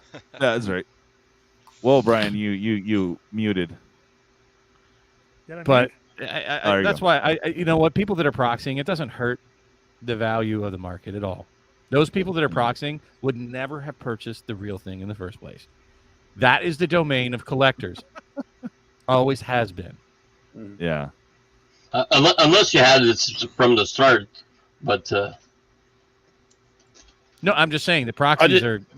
I get what Brian's saying. Like that's the sentiment, right? And like I was pretty young when the reserve list got introduced, and like I remember the proxy argument has been happening for years, and like it's only like Right now, I'm like, yeah, bring on the proxies. Like now more than ever, right? And it took me a long time to warm up to the idea of proxies, because I do kind of understand, like, I do sort of understand what Brian's saying there. You know, people were like, that's going to ruin the value of my card. We can't allow it. No. Just, you know, like, and like, here's the thing, how though. things Proxies have never around, right? really been. Proxies are not really legal in tournaments. They never have been. And I'll tell you what happened to the people that were proxying decks back in the day, because I've been playing since 1994 myself. And I'm going to tell you right now, those people, you know what they did? They most of the time, I was over in Okinawa, so I didn't have, you know, like a big city explanation of how things are. Our LGS didn't even hold tournaments. The only tournaments were held in the USO on large scale. And yes, you had to have the actual cards. So you know what people did? They just didn't go to the fucking tournaments, people. You just played in your dorm. You played on the floor. You played with your buddies. Now, and like, you played with your proxies. And they never heard the value of those original cards. Well, I know a couple of stores in Utah, when I was in Utah, that they'd hold big tournaments for Legacy and stuff, and they'd give you a dollar amount that you can proxy. Oh, wow. Yep. Like some proxies, you look at them, you're like, that's nicer than the original card. Like, it's foiled and everything. You're like, wow. But I just thought it was lazy. Like, I know, like, it's kind of insulting where if you like, you pay all this money to build a deck, and then somebody sits down and they got like Sharpie pen. This is this and this is that, and you're like, oh, okay, well, glad you spent. But that's your pride being injured, right? That's not that's not the game. It's not the look. The more people that play, the healthier the game. And if they have to write on a card because they don't have the same financial wherewithal as everybody else around them, I hate the fact that there is a paywall to get in. There are probably some young phenoms in other countries that would beat the shit out of us, that would be amazing on the tournament circuit, but they can't afford to get in because they're from Colombia or Bogota or some other place I can't pronounce, you know, and they can't afford even $50 for a deck. And I think it's a shame that those people can't play the game in a tournament fashion to excite us with amazing gameplay, to give us great ideas for decks. We were in high school. We were so poor. We just played a game called Mental Magic. I don't know if you guys ever heard of that. Oh wow! They play it in prison. You just say the cards or what? Mental Magic was literally you would draw commons, and then you would remember cards that you would like in order of what the mana cost was, and you'd play your game, and you'd have to like remember them and challenge each other. So yeah, like, they we played used to, on. like, what was that, DJ? Go ahead. Oh no, I was gonna say they would make cards, or I don't think they could get printouts, but they would make the cards. Like, it was funny. A subscriber from a while back, he told me, because he was in prison, how they got it. So they would get a phone call from their buddy. I'm like, hey bro, what's the new set? Yeah. Oh, or can you write it out and send it to me? So they would send them the thing with basically just text, and they'd write those on playing cards, like you know ace, spade, that kind of thing. Queen, king, they would write on that, and they would make decks in prison that way to play. So I was like, well, that's interesting. That's the one way to work around it. So they would get a list from their buddy of the new set and write them all down, and everyone was stoked because there was new cards to play on the yard. So I was like, oh, that's interesting news. Okay. Wow, spoilers, eh? We used to play hardcore Magic. When your card was falling in graveyard, you ripped it. Oh wow! I remember people playing that. Very irked me and got on my. I don't remember that. I do remember going to my very first tournament was an Ice Age pre-release tournament, but they also had, back then it was called Type 1, and there was a Type 1 tournament going on, and this guy who brought in a Chaos Orb and shredded it all up caused a big stir. That's the only reason I remember it, because I had never even heard of Chaos Orb, to be quite honest with you. I didn't know beta back then. I know, surprise, because it wasn't available, so it was out of my realm. But some dude, I just remember getting up, like literally got up from the game I was playing, because there's a big stir from this guy tearing up his Chaos Orb and sprinkling it all over the table like confetti, and the judge ruled that was an illegal play. It was an illegal move. It disqualified him from the tournament. So yeah, that was my first shredding of a card I ever saw, and I was like, and I remember, another crazy thing. So I know how much it was worth. I remember thinking, this is like, why would he tear up a $20 card? That's insane. Yep. Look at Cosmic. Anyone here do a Ice Age Arena tournament? Nice. No. What's up, Ben Affleck? I don't really like Arena. I don't. It feels too robotic. It doesn't feel like I'm playing with people. It doesn't. Yeah, That's why I exactly. like Spell Table, and I'm afraid they're going to monetize that. Spell Table? Yeah. Oh, is there Commander decks for remastered? What? Huh. Yeah, it's speaking an of, anthology. okay. I don't know if it's remastered. No, there's no Commander decks for remastered. Yeah, I didn't think so, but you never know. Matter of fact, there's not even a set box. No, it's just draft and collectors, and of course to get the certain cards, you have to get the collectors. So Bob, if you were didn't have to go through all that corporate mumbo jumbo earlier, what card are you stoked for that's coming out in Dominaria Remastered? In all honesty, Yeah. the one that I like the most, I mean, it's hard to say stoked for because I have most of them. Right. Well, I don't want to say most of them. Most of the big ones, like No Mercy. I have a foil, Urza's Legacy No Mercy. So that kind of, Yeah. that struck a chord with me. But the card I've always loved is Arborea. Like I want to get that art. I like Arborea. I have like a play set of them, but I like that version. I like that art. Though I like the Arborea. So this one here, or is there am I missing a version? Arborea. Oh, that's Aqua. It's Arborea, right? I want to say it's Arborea that they reprinted, didn't it? Arvax, Pretty sure. even. It's you're in the commons. Or, I don't know what you're in. No, I think this is alphabetical order. Let me see if they have it by date. Probably do. All right, guys. I also like Birds of Paradise. All right. I like Birds of Paradise in there. I like Arborea. I like Sylvan Library, but I mean they need to stop reprinting that thing already. Great. I gotta take off, DJ. Early morning. Thanks for coming on, bro. And remind me later. I'll get yours and Marty's on the list there. So Absolutely, it was a pleasure to hang out with everyone tonight. all right, yeah. See Thanks you for guys hanging, next man. time for sure. All right. All right, take care, guys. Okay. Yeah. Control F. Oh, Urza's Incubator. That one, I was like, oh, finally. Because they haven't printed that one in like forever. Okay. High Tide is back. High Tide? Yeah. Look at Yeah, that. like That's it's a interesting card. It's art like there. it's banned everywhere. Okay, let's print it again. But all right, Yeah. whatever. Yeah. So, It's like yeah. All right, like yeah. It's all right. I it just bothers me when they do that. It's like here's a card that's banned in every format. Great. I don't like that art on the Icy Manipulator. No. Yeah, it's just G art. it if it was still a sphere, kind of reminds me of Phantasm, but that's an obscure reference. I mean, of Is cards there I'm going linear? Is there a linear there? What's I that? understand that reference. Nice. That was great, boy. Anyway, I'm going to pick up the Enlightened Tutor because I don't have one. Yeah, yeah. A lot of tutors in the set, and it's kind of sad because we just had a few reprints of Vampiric Tutor, but it's back. So, well, I was going to say the two cards I'm looking forward to is Vampiric Tutor and Enlightened Tutor because I need more of that. Yeah. Is this alphabetical or no? No. No. Yeah, it's missing a lot. Damn it. Great. So Arborea is definitely in there, and it's got some baller art on it. But Yeah, you know what's crazy? What I don't understand is why did they just get the one beta art on the Mystical retro 2. Borderland? It's all about that nut collector. Collecting them nuts. That's right. Squirrel. I need that one.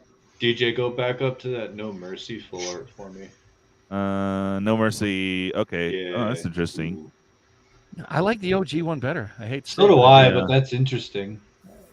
Like, why couldn't they have just done a full bordered No Mercy, like from the OG art? Because That it would would have help. too much the OG art out, and I guess they got criticized for that when they started doing the full arts and stuff. Huh. What? Arborea is at the bottom, DJ. What's that? Arborea that he's looking at, it's at the bottom of the page. Oh, okay. Arborea. I don't have any oversold cemeteries either, so I'll probably pick up one of those. Oh, Arborea. Nice. Oh, I don't have Force of Will either. Force of Will. Wow. Force of Will, I think, is a card that's been reprinted like 3 times, and the Alliance one is still worth about for Canadians $150. So, wow. Well, oddly, as a Magic player, Force of Will is never, or as a Blue player, I should say, Force of Will is never attuned to my likings. I've never cared about it, never hated it. Huh. I got 12. 12, yeah. Yeah, no, it's like I just remember thinking back in the day for Force of Will, I'm like, I don't want to have to discard a card. Right? It's so hard to get cards in your hand. I do dig that art Jester's Cap, though. Yeah, I don't cool. think it's that part of mine, but that is just fucking sick, bro. Both of them are actually pretty sick. I really like that. I don't know about the new bird, though. Yeah, that's what I'd say. I like the new bird is terrible. Art on birds. No, that new bird is ugly. Yeah, I like the original art they used on the old frame border birds. That was awesome. I love the time sneak stretch is attack. pretty dope. The sneak attack is dope. The dragon. Yeah, it's a legacy card, right? So there's like a legacy card or two in there. I guess like there's something for everyone, I guess. Eh? Well, yeah, a little bit. It's pumped full of secondary market money, so yeah, they don't acknowledge the secondary market. Remember that. Nope. I like that border. Yeah, wait for that worldly tutor. World Gorger Dragon. Yeah, yeah. I'm gonna say this. I expect most of these to drop significantly in value. Rick, they've reprinted like all the Mirage tutors. Yeah, I'm hoping they do for a bit before they scoop up, so I can scoop some of these cards. I like this. They're definitely going to drop. Like so many of these cards are going to drop. Right, but usually they don't tank too hard. I bet you you're going to see take a little bit. Vampire tutors down around $25 to $30. Yeah, right. It was a $60 card before, so yeah. So if I can find one at a good level, because I like to buy them when they're low before they go back up high. That's when I try to scoop cards when I can. Yeah, no, I'm after this Urza's incubator for a long time. Is that blueprints any good? 6 mana with an echo of 6. Draw a card. No, it's always been a bad card. Tell me it's terrible, right? I'm reading it right, aren't I? Well, I mean, that's from Urza's Legacy, and it's always been a bad card. Yeah. Well, it's good. And Urza's back again. So this is the third printing. Yeah. Yeah. New art. Yeah. Yeah. He's all over there. Over there. Yeah. I don't like over there. So I expect his price to also tank. So many of these are just going to tank pretty hard, folks, because a lot of these are rarity prints. Yeah. Well, they're I guess it depends if they legitimately. print Triskelion. I'm excited about that card. Nice. I reprinted the many times. I don't think that's seen a reprint since like 4th edition or something. I don't know. When was the last? The lair lands are just too slow. The land cycle on this is very unimpressive. It is. Lands. It is. I'm actually surprised they didn't bring back shock lands or something that had the same feeling as the original dual lands, but not. Yeah. Did they really need to reprint Sylvan Library again? I know. I'm stoked for that personally, but that's only because I don't have a copy. Did you get yours, DJ? What's that? Did you get your copy in the mail yet? No. No. I thought someone was sending me. Wait, Marty, were you sending me the Sylvan Library or was it the Sylvan Library? Oh, okay. Yeah, I haven't checked the mail today, but I thought someone was sending me the Lotus Petal, but I don't remember who that was. So if you whoa, if you'll stop for a second, go back to the swamps there. So what they didn't mention is the one that's on the far right there, the swamp with the white tree in it. If you guys know anything about Portal, that's the most expensive basic land out of Portal. It was like an $18 card. Oh wow! Out of Portal. Nice. But I guess this is okay. But I that's love not going to be $18 anymore because it was just a scarcity print for the land. So I mean, talking about secondary market, I mean that was a pure, hey, here's an anomaly because of something that's hyper scarce from being in. I think it was in Portal 1 because I have one. You know what the neat thing is you'll be able to find those in foil too. Yeah, I mean it's that. So I'm going to tell you right now, if you go capture the price of that, the the white tree portal basic land swamp, and you see the price now, I bet you that thing by the time this releases, within 6 months to a year from now, it's gonna be $1 card. Probably. Yeah. No, I hear that. It'd be like if they did the mountain from Arabian Nights? If they Arabian reprinted that, yeah. But I like the art they chose just in general because it's well animated. And man, a lot of these lands, they brought John Avon back, and I'm a sucker for John Avon lands. I heard that. Snap. Siege I don't know why they Gang. needed to reprint Snap. Nostalgia. I do like the new Shivan Dragon, though. That does look kind of cool. Yeah, but looking at the picture, I expect the card to do more. Yeah, exactly. That's what everybody's been saying since that card came out. Yeah, and same with Sarah Angel. Still not terrible. No, I don't think the card needed to be reprinted, but Savine's Reclamation is a good include in this set. Yeah, and how come they can bring back the old Savannah Lion art? You know, Right? They wanted the Series Face one. Ooh, And that Royal art- Assassin, that's a blast from the past. Right, and that art is my favorite art. I remember that. I believe that art was between 7th and 8th edition when it came out. Ooh, yeah. oh, Rift. There's a dragon I don't have. Nice. Have you looked at the full art, like a clear version of the World Gorger? Because I seem to be like the only one that is just absolutely I'm blown looking away for it. by the number of teeth that thing has. It has multiple crap. jaws with rows and rows of teeth. How do I do the search thing on here again? I'm boomering out, but there's something I could do to do a search. Well, that Ovinomancer is no good. That's such a bad card. I think it was Ice Age, wasn't it? It's a little goat token card. I thought that was in Cold Snap. Cold Snap? I think it was Cold Snap. Doing goat tokens. Oh, Oversold Cemetery. I need that for my Necrons. That'd be stupid. Yeah, there's a scarcity print that's going to drop the value of that card. Yeah, big by a time. ton. Opposition. Opposition's a great card. Like that, if you haven't ever played against an opposition deck, it's painful. So they got opposition and Urza in the same draft box. Woo! Yeah. That's gonna be Good thing they didn't reprint Stand Still. Insect. There's Mystic Remora. The Let's interesting look at the fish art on it. choice. Yeah. Mystic Enforcer. There it is. The Mystical Tutor art, the new one's actually pretty impressive. And it looks good in Old Border, too. I think that's not new art though. Oh, you're talking about the Newer full- art. Full Yeah. yeah, the full frame one is, I think. But yeah, I got tricked by that too, Bob. There's two versions there. Oh, Yeah. Old There's Border. the full art and then the new art there.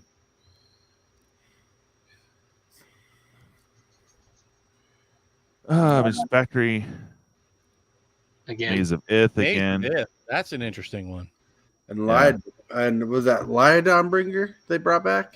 Yeah, from Dominaria Yeah. set. There's Lotus Blossom. Okay. I'm not sure they needed to bring that one back. I mean, No, nobody they played really that didn't. card to begin with. Yeah. Legacy Weapon. And they didn't Last bring back chance. these- Last Last chance, Chance. These, Last chance, these 2 mana turn spells that lose you the game. Like enough. Like there's a few versions of that card, isn't there? Second chance, last chance, another chance. Yeah. Warrior's Oath is like that too. But in the rare Yeah. mythic slots, they just pounded in a lot of money cards. Yeah. But there's an interesting one. It's the only beta one that they printed. Like they should have printed a whole series from the beta lands, That makes sense. but they didn't. They printed just the island. It's like- Right, and what's weird Yeah. is they, Hunting Grounds is good. what's weird is they put the layers in this set. Which one? The layers, the Trilands that come into play tapped, and no, I don't know if they come into play tapped, but when they come into No. play, you bounce a land. But I think they do come to play tapped, and you have to bounce the land. They're so effing slow. They're terrible. Right. I have play sets of them, and I'm like, oh, I never play them. They're bad. I do like the old border on the check lens, though. That's kind of cool. Mm-hmm. I mean, check lands Ooh. aren't terrible, but I mean, and I agree with Jake and Joel that you can't put dope lands in every set. Right. No, that makes sense. But at the same time, I think they could have gone a different route with the land. I'd like to see more cycling lands, like more interesting cycling lands, because like the triomes, I'm telling you right now, I cycle the shit out of those things. Right. I am so glad that they have cycling on them when I draw them late in games. I'm like, all right, get rid of that. That gemstone mine. Yeah, the gemstone mine. That's cool. That's a good card. That's cool. Gauntlet again. I don't know why, but okay. I like Gauntlet Power. It's just so expensive. Do you actually ever get it out on the table though? Yeah, I used no. to when I had a black deck with it. It was good. It was good with ramp and non-green decks. Oh, that Entomb art is just probably the best art in the whole thing. I like that Right, a lot. but I know Prime wants that evil eye of Oregon by Qore or something like that. Oh, that looks cool. He's been Lighted eyeballing Tutor's it. nice.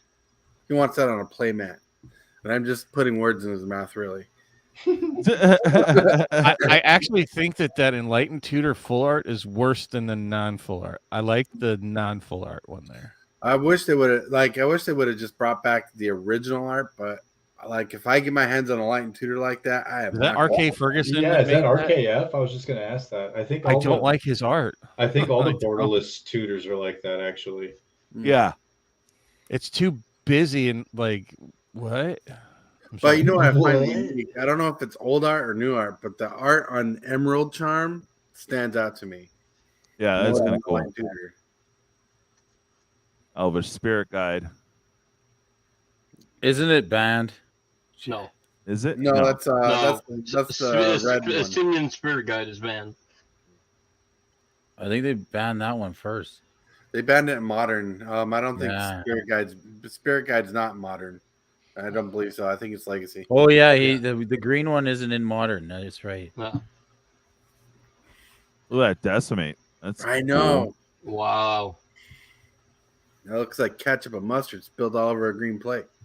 Oh, didn't they put Merit Lage in this one? The whatever the deep Yeah. Dark Depths, right there. Dark Depths, there it is. Right. That's such a nice land to print. And even the full art on that, the full art kind of misses because the creature is kind of hidden by the text box. But it just looks like a big empty aquarium. Right. Yeah. That foil probably looks terrible. Right. But the old border Dark Depths looks supreme. That damping sphere damping. looks pretty dope. Yeah. It's the same art though, isn't it? Yeah. No. What, as the original? No. Yeah. Oh. Well, I didn't. Well, it just looked like Dominaria. But okay. Congregate was a weird card to put in the set. That Crawl Space is a decent card, I think. Yeah. Which one? Crawl Space. Space? Just, yeah, it's kind of. It's an artifact. Oh yeah. Okay. Actually, you're right. It is the same art. It just looks way different with that border for damping sphere. Yeah. Okay. Chain Shainer? Lightning. Minion. Not familiar with Oh, him. the creepy crackling fiend. Hey. Oh yeah. The cackling fiend. That art always bugged me. Just Right. The crazy eyes, right? Oh, Arcades. Another dragon for me. Dragon. Okay. So in chat, I'm sorry, I'm on a different screen.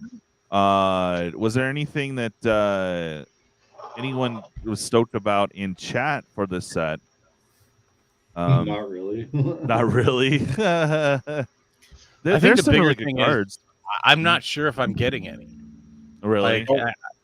Like, I may pick up singles in 6 months, but yeah, like there's nothing I have to have right this minute. Right. And Right. That's the thing. I'm Yeah, very like, worried. This looks like a set that like anybody who missed like a shot at some of those tutors, when there would be a good chance to get. I think that's probably like if you have them already, you're probably not excited, but that's kind of where I'm thinking probably where most people are going to want to be in the tutors, but I'm just lucky I have a couple of them already. But who got Right. Dago? That's what I agree. I agree with you on that one because I'm looking at the tutors. I need the tutors, and if I can, I want to pick up a Sylvan library because I could always use another Sylvan library. you know, but that means they're going to be on the cheap, so there's a chance for me to get them. That's the only thing. Yeah, I just don't know if I want to spend $200 for a draft experience. I think the singles market, the secondary market's where you're going to find the best value in getting these cards. Mm-hmm.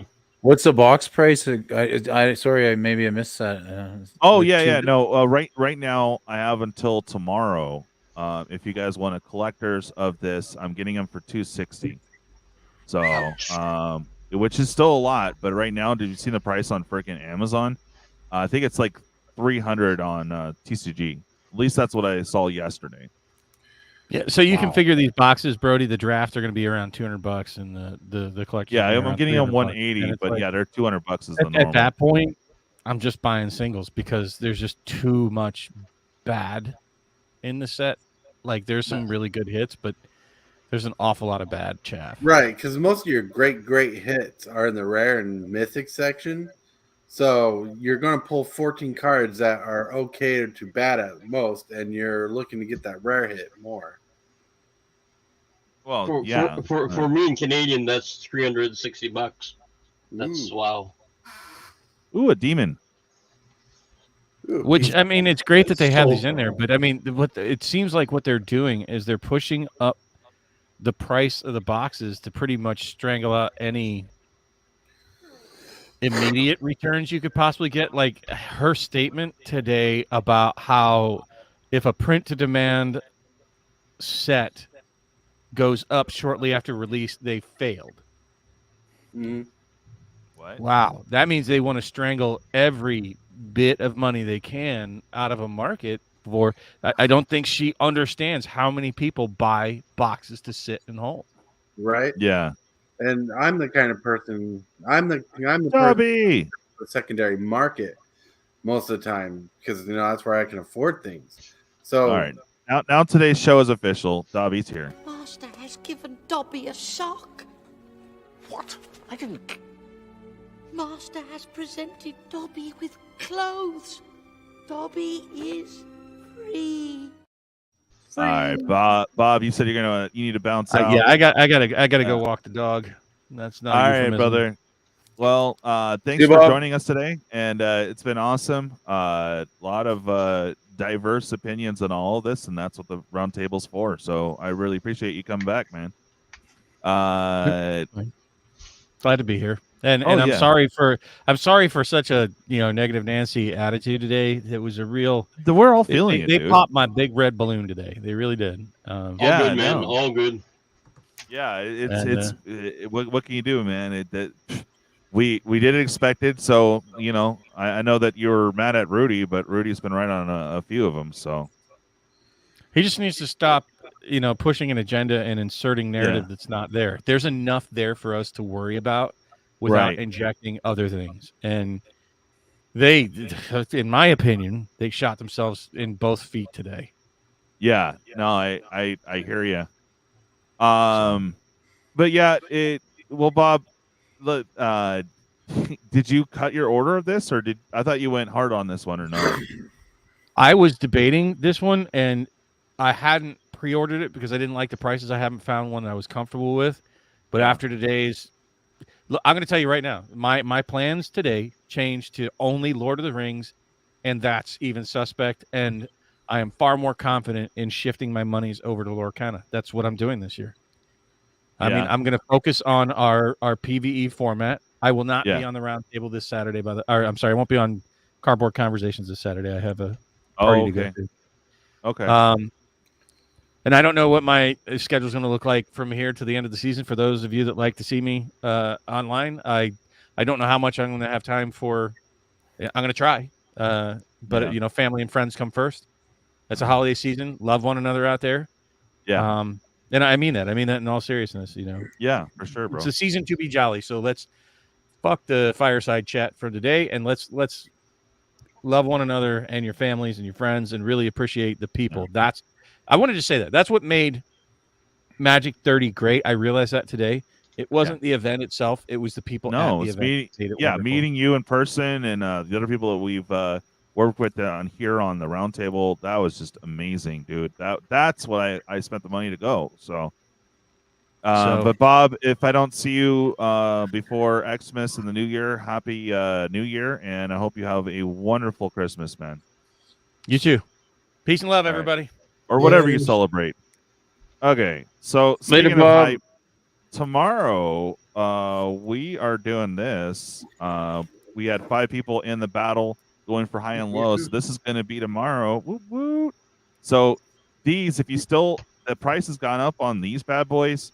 If you guys are interested, I have them for $215. The price has been fluctuating up and down around there, so it's not a bad deal. But if you want to help sponsor content, I can also pick these up for $215 if you guys are interested. But yeah, the price for the Dominaria Remastered, it will go up after Friday, so I can get them right now for, again, $260 collector, $180 for the draft box. So if you guys are gonna buy it, want to save a little money, help a brother out, cool. Holler, I am placing the order tomorrow, and it should ship to us on release day or maybe a day or two ahead of that. But good times. And I want to give a shout out to James Willis for being awesome. Oh yeah? Yeah, he called me today after my live. Yeah. Told me some stuff that was amazing, and I wanted to shout him out because he's been a good back support. Like, he's been helping and holding my channel up, so I appreciate Nice. it. Yeah, well, thank you for joining our collective channels there, James. I see you floating around. He's your buddy, right, Prime? Yeah, sure. Oh, okay. I thought you brought him in. You caught me off guard. You caught me off guard. Oh yeah, no. He's all buddy. Wait a minute. What are you accusing me of? Not your buddy guy. I've traded with James. Oh, okay. Traded. Prime's the most chill dude ever, man. He's just like so chill, right? Yeah. He's on ice. I'm still here. Shit. Right? You're like, what's going on? Yeah, I know. Prime was sleeping. Oh no, you're good, man. Yeah. So He's been here the whole time. I've literally been here the whole time. That's right. I gotta grab another drinky fruit. All right. Yeah, I'm like out of all my beverages. Hey so. Marty, I love the logo on your avatar there. That's pretty great. Yeah, one of my buddies made that for me. That's pretty sweet. I seen it when you dropped your cam for a sec there. I was like, man, like some of the creativity there it is. Yeah, I like that. James is awesome. I like it. No, I know, James. It was just funny because I just saw your woo. So did I say hi earlier? Well, hi anyway. Can you guys talk real quick? I'm gonna go check the mail and see if I finally got a thing from Marty. The mail's been slow for international, just anything. So I will be right back. So carry on the conversation. I'll be right back. So I think this is the first chat we've had where we had a lot of cat in the background, and it was funny because I thought a cat was stuck in the back room over here, and I get up a couple times. Cat video. Brian, you're not supposed to eat your shirt. You're muted. I'm gonna eat my shirt. Oh, he's coughing.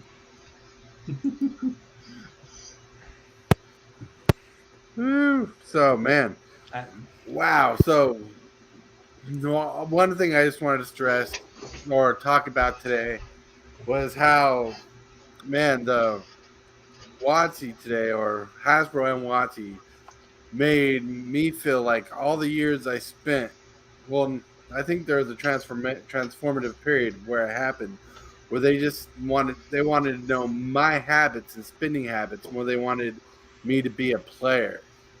And I don't know how to say that, but like when they first started talking about us, they're like, "Whoa, we want to know about consumer habits." And I'm like, "You mean my phone's listening to me and giving you information?" Alexa is listening to you. Right. YouTube's listening. Right. Phone's listening. Because they were talking about they're interested in learning our spending habits. I mean, Well, I mean, any big corporation, really. I mean, Amazon does the same shit. If they need to know, I buy Captain Crunch for cereal. You know, does that help? They know. They know. Yeah. It's crazy what the internet does. You just go browse something on Google, then you look on your Facebook, and you got commercials of what you looked at. Right. And one thing I wanted to tag on is, as much as WotC doesn't say they don't look at the secondary market, they continue to cater to those cards worth buku bucks to sell their products. I'm like, what? Yeah, like look at that list that we just looked at, right, Tortoise? Like all the spoilers from the new set. You're like, hey, there's a mystical tutor. There's like all this reprint equity, right? It's like hand-picked stuff, right? Right. Like, I don't know if you saw it, but I had all these notes ready for tonight's show. But I barely got to touch on a lot of stuff only because people. Well, I don't want to say anything negative, but I wasn't able to reflect the notes to get all my thoughts crossed. But well, give us some more off the list there. That's what I'm about to do because, we're waiting for DJ. Like there was a point where they literally said that they care about the profits of the game, but came off as they don't understand the game itself. I mean, they had someone describe Magic the Gathering, and it was about as descriptive as a new player, but a little bit worse when talking about Magic the Gathering. And I'm like, how do they do that? Because like they insinuated like people play the game, and they base their decks. They didn't say base their decks, but they talk about playing the game, and they work with artifacts, and like artifacts are not the main thing in Magic anymore, like they probably once was before my time. They talk about when talking about the health of the game, they focused more on the player's base spending habits more than the player's engagement with the game.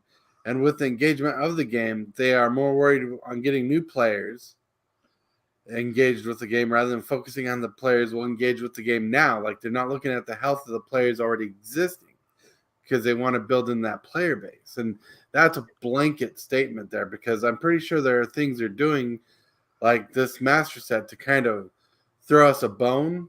But at the same time, they were talking about how some of the new secret layers that are coming out or the new sets focused on different IPs like the Assassin's Creed and Lord of the Rings will bring in new players. So it seems like they're trying to make a focus on expanding the players instead of making the game strong. And I wish I had an example of this, but like, you know, imagine holding a popsicle stick and how easy it is to break. But if you have a handful of popsicle sticks, it is almost impossible to break. And it feels like they're not focused on creating that group sensational feeling that we are one as a player group almost, that they're targeting each individual popsicle stick so they can break into their spending habits. Does that make sense? That's a pretty good observation. And like to add to that, like I think they spent a lot of time categorizing the different types of players. Like there was a lot of, they could tell you a lot about, you know, the player types and the spending types and the categories of players, you know, more than they could tell you about the gameplay. Right.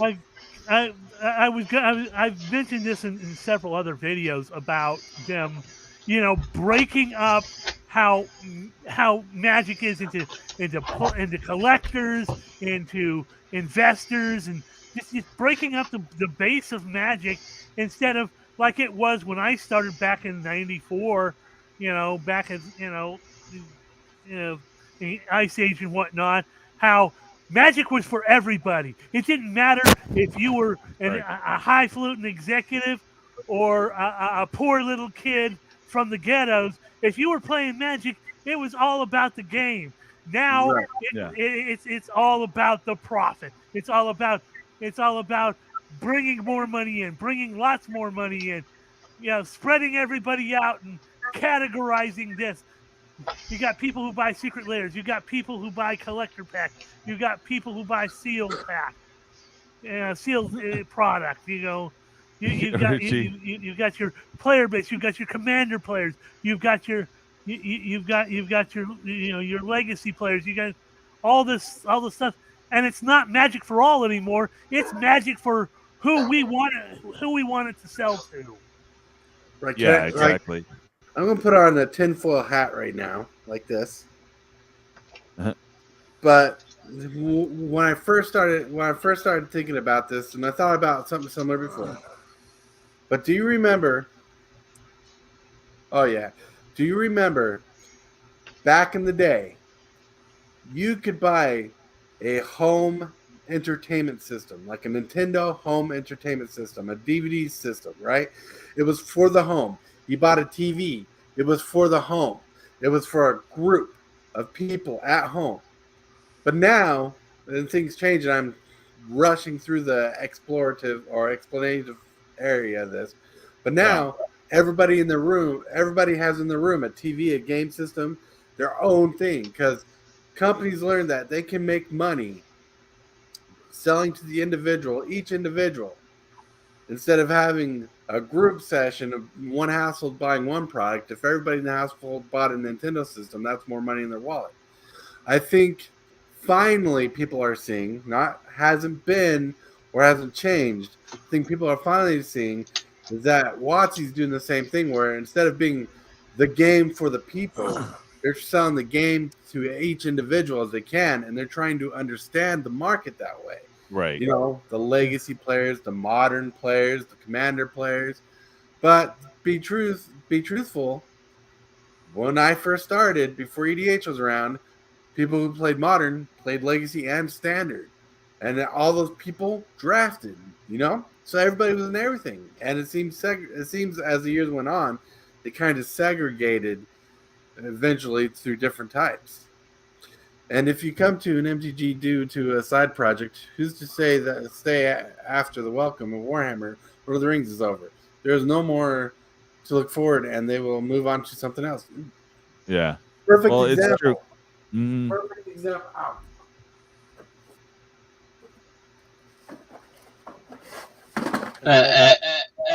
Everything went up since they removed the I don't remember what year, but when they removed the MSRP thing, that fucked the game. Yeah, I remember that.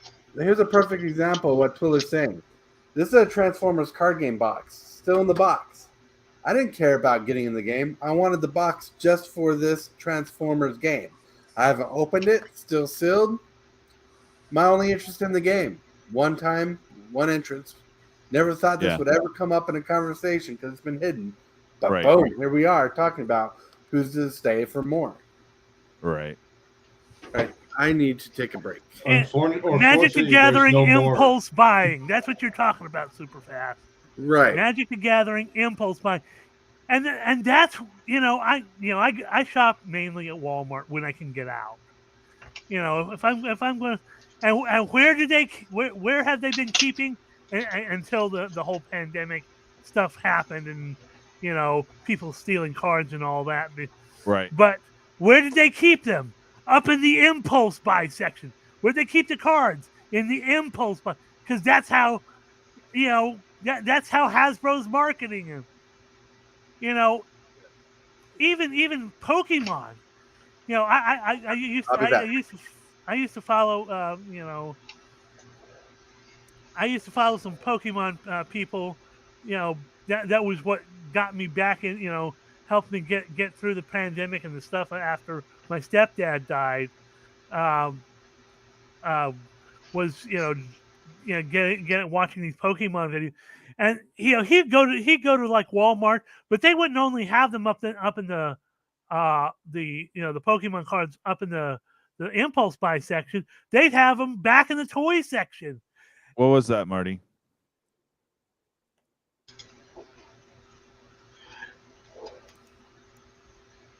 Yeah, Terramorphic Expanse. That card is trash, Joey Moss. Right. Terramorphic Expanse. That card is trash, Joey Moss. But by the way, I think Prime knows in the Superfast, but that's my signed art card that I sent. Nice. Yeah, I put mine in my binder. Well, I got another mail day coming, I guess, for Saturday. I'll try to get this video done, but I got the package from Anger Collections. Boop, boop. Hell yeah. Yay. What time we kicking off tomorrow? Tomorrow at 4 o'clock. So it'll be 7 Eastern or 5 for you. Yeah. 5 for me. Yeah. So that's gonna happen again. If anybody wants Dominaria Remastered, I have the collectors at $260 and $180 for the draft.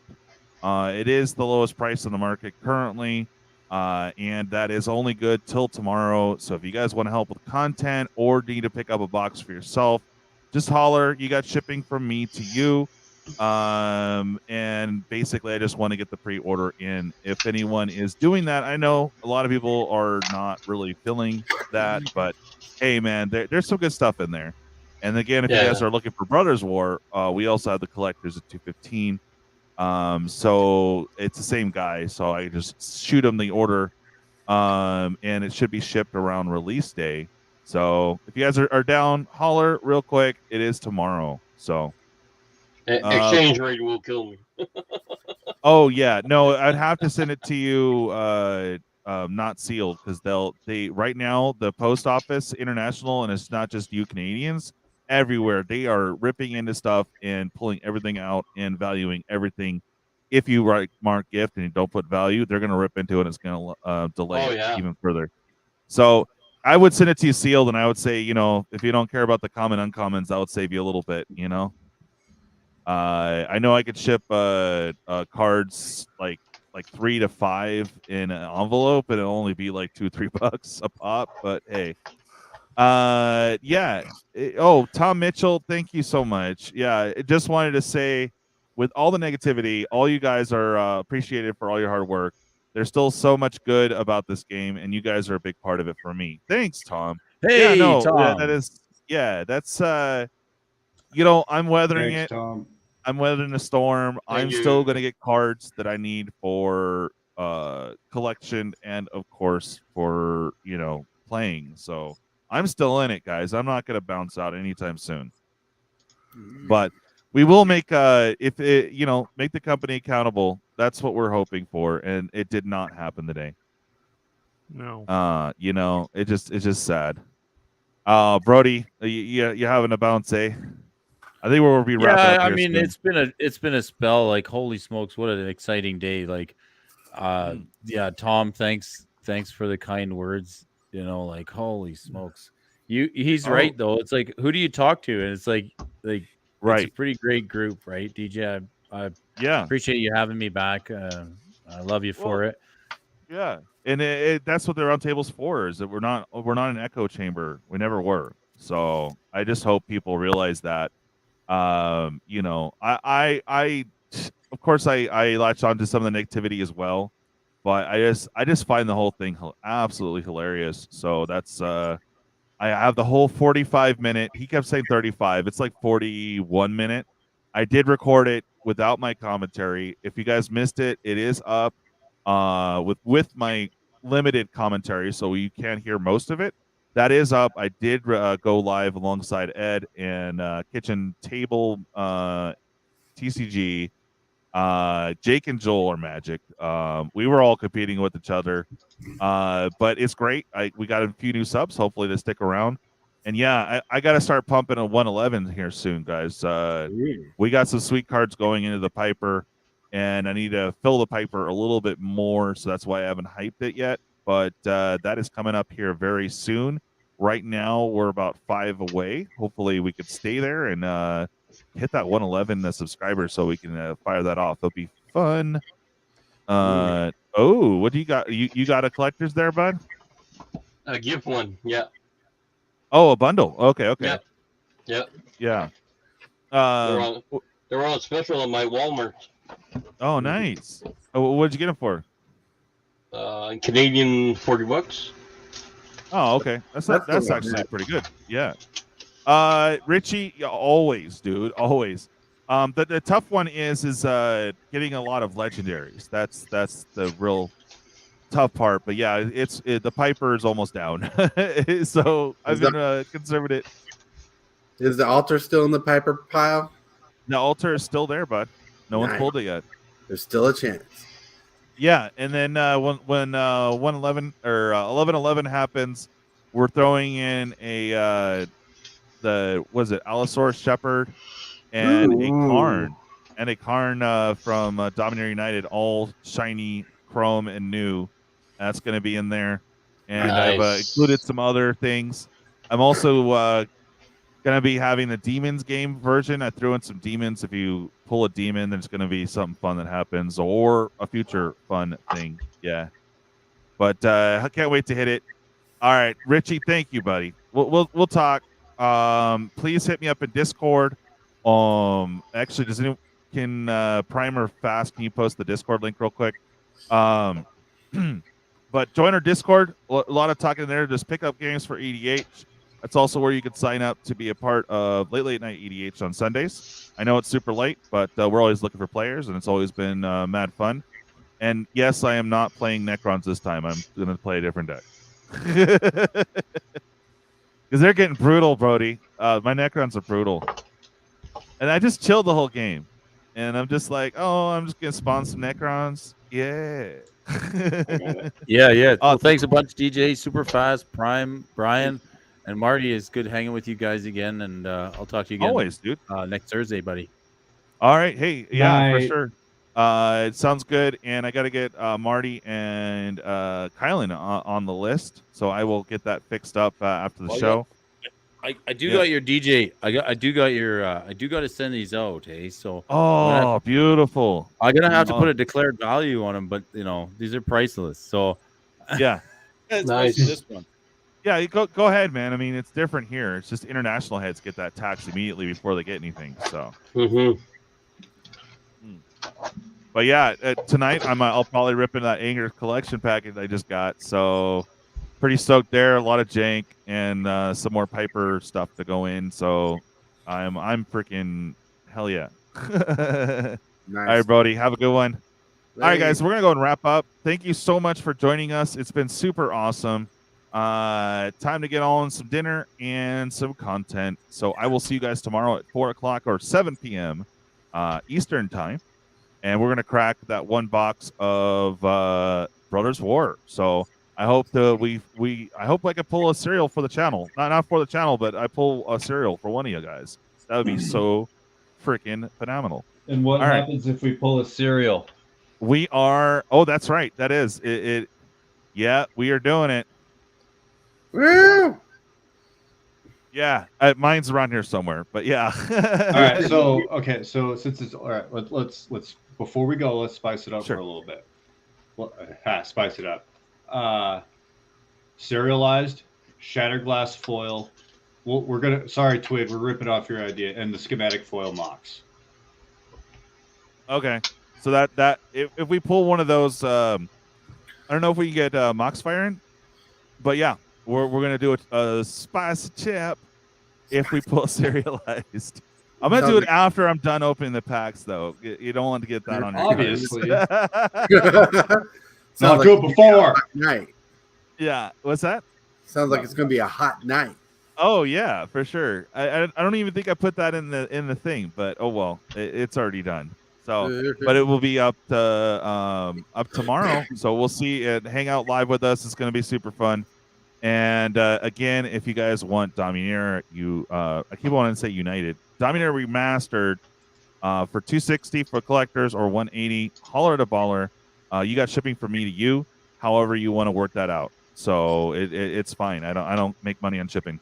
I think you should do it until someone gets an island. No. Yeah, island. Oh fuck! I already ate two. Damn.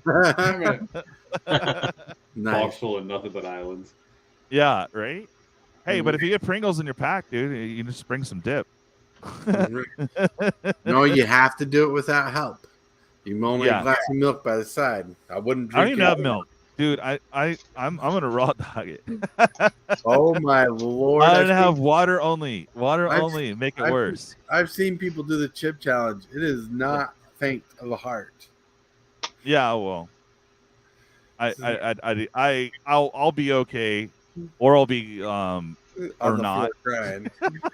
I'll eat my chip and be like, yeah, this is nothing. Oh crap! I gotta go.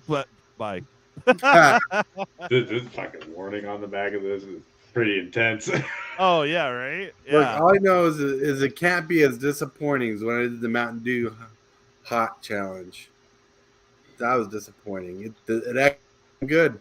It tasted good with a little peppery burn in the back of your throat. Why does it have to turn my tongue blue? It's not a fucking piece of candy. Because the chip is black.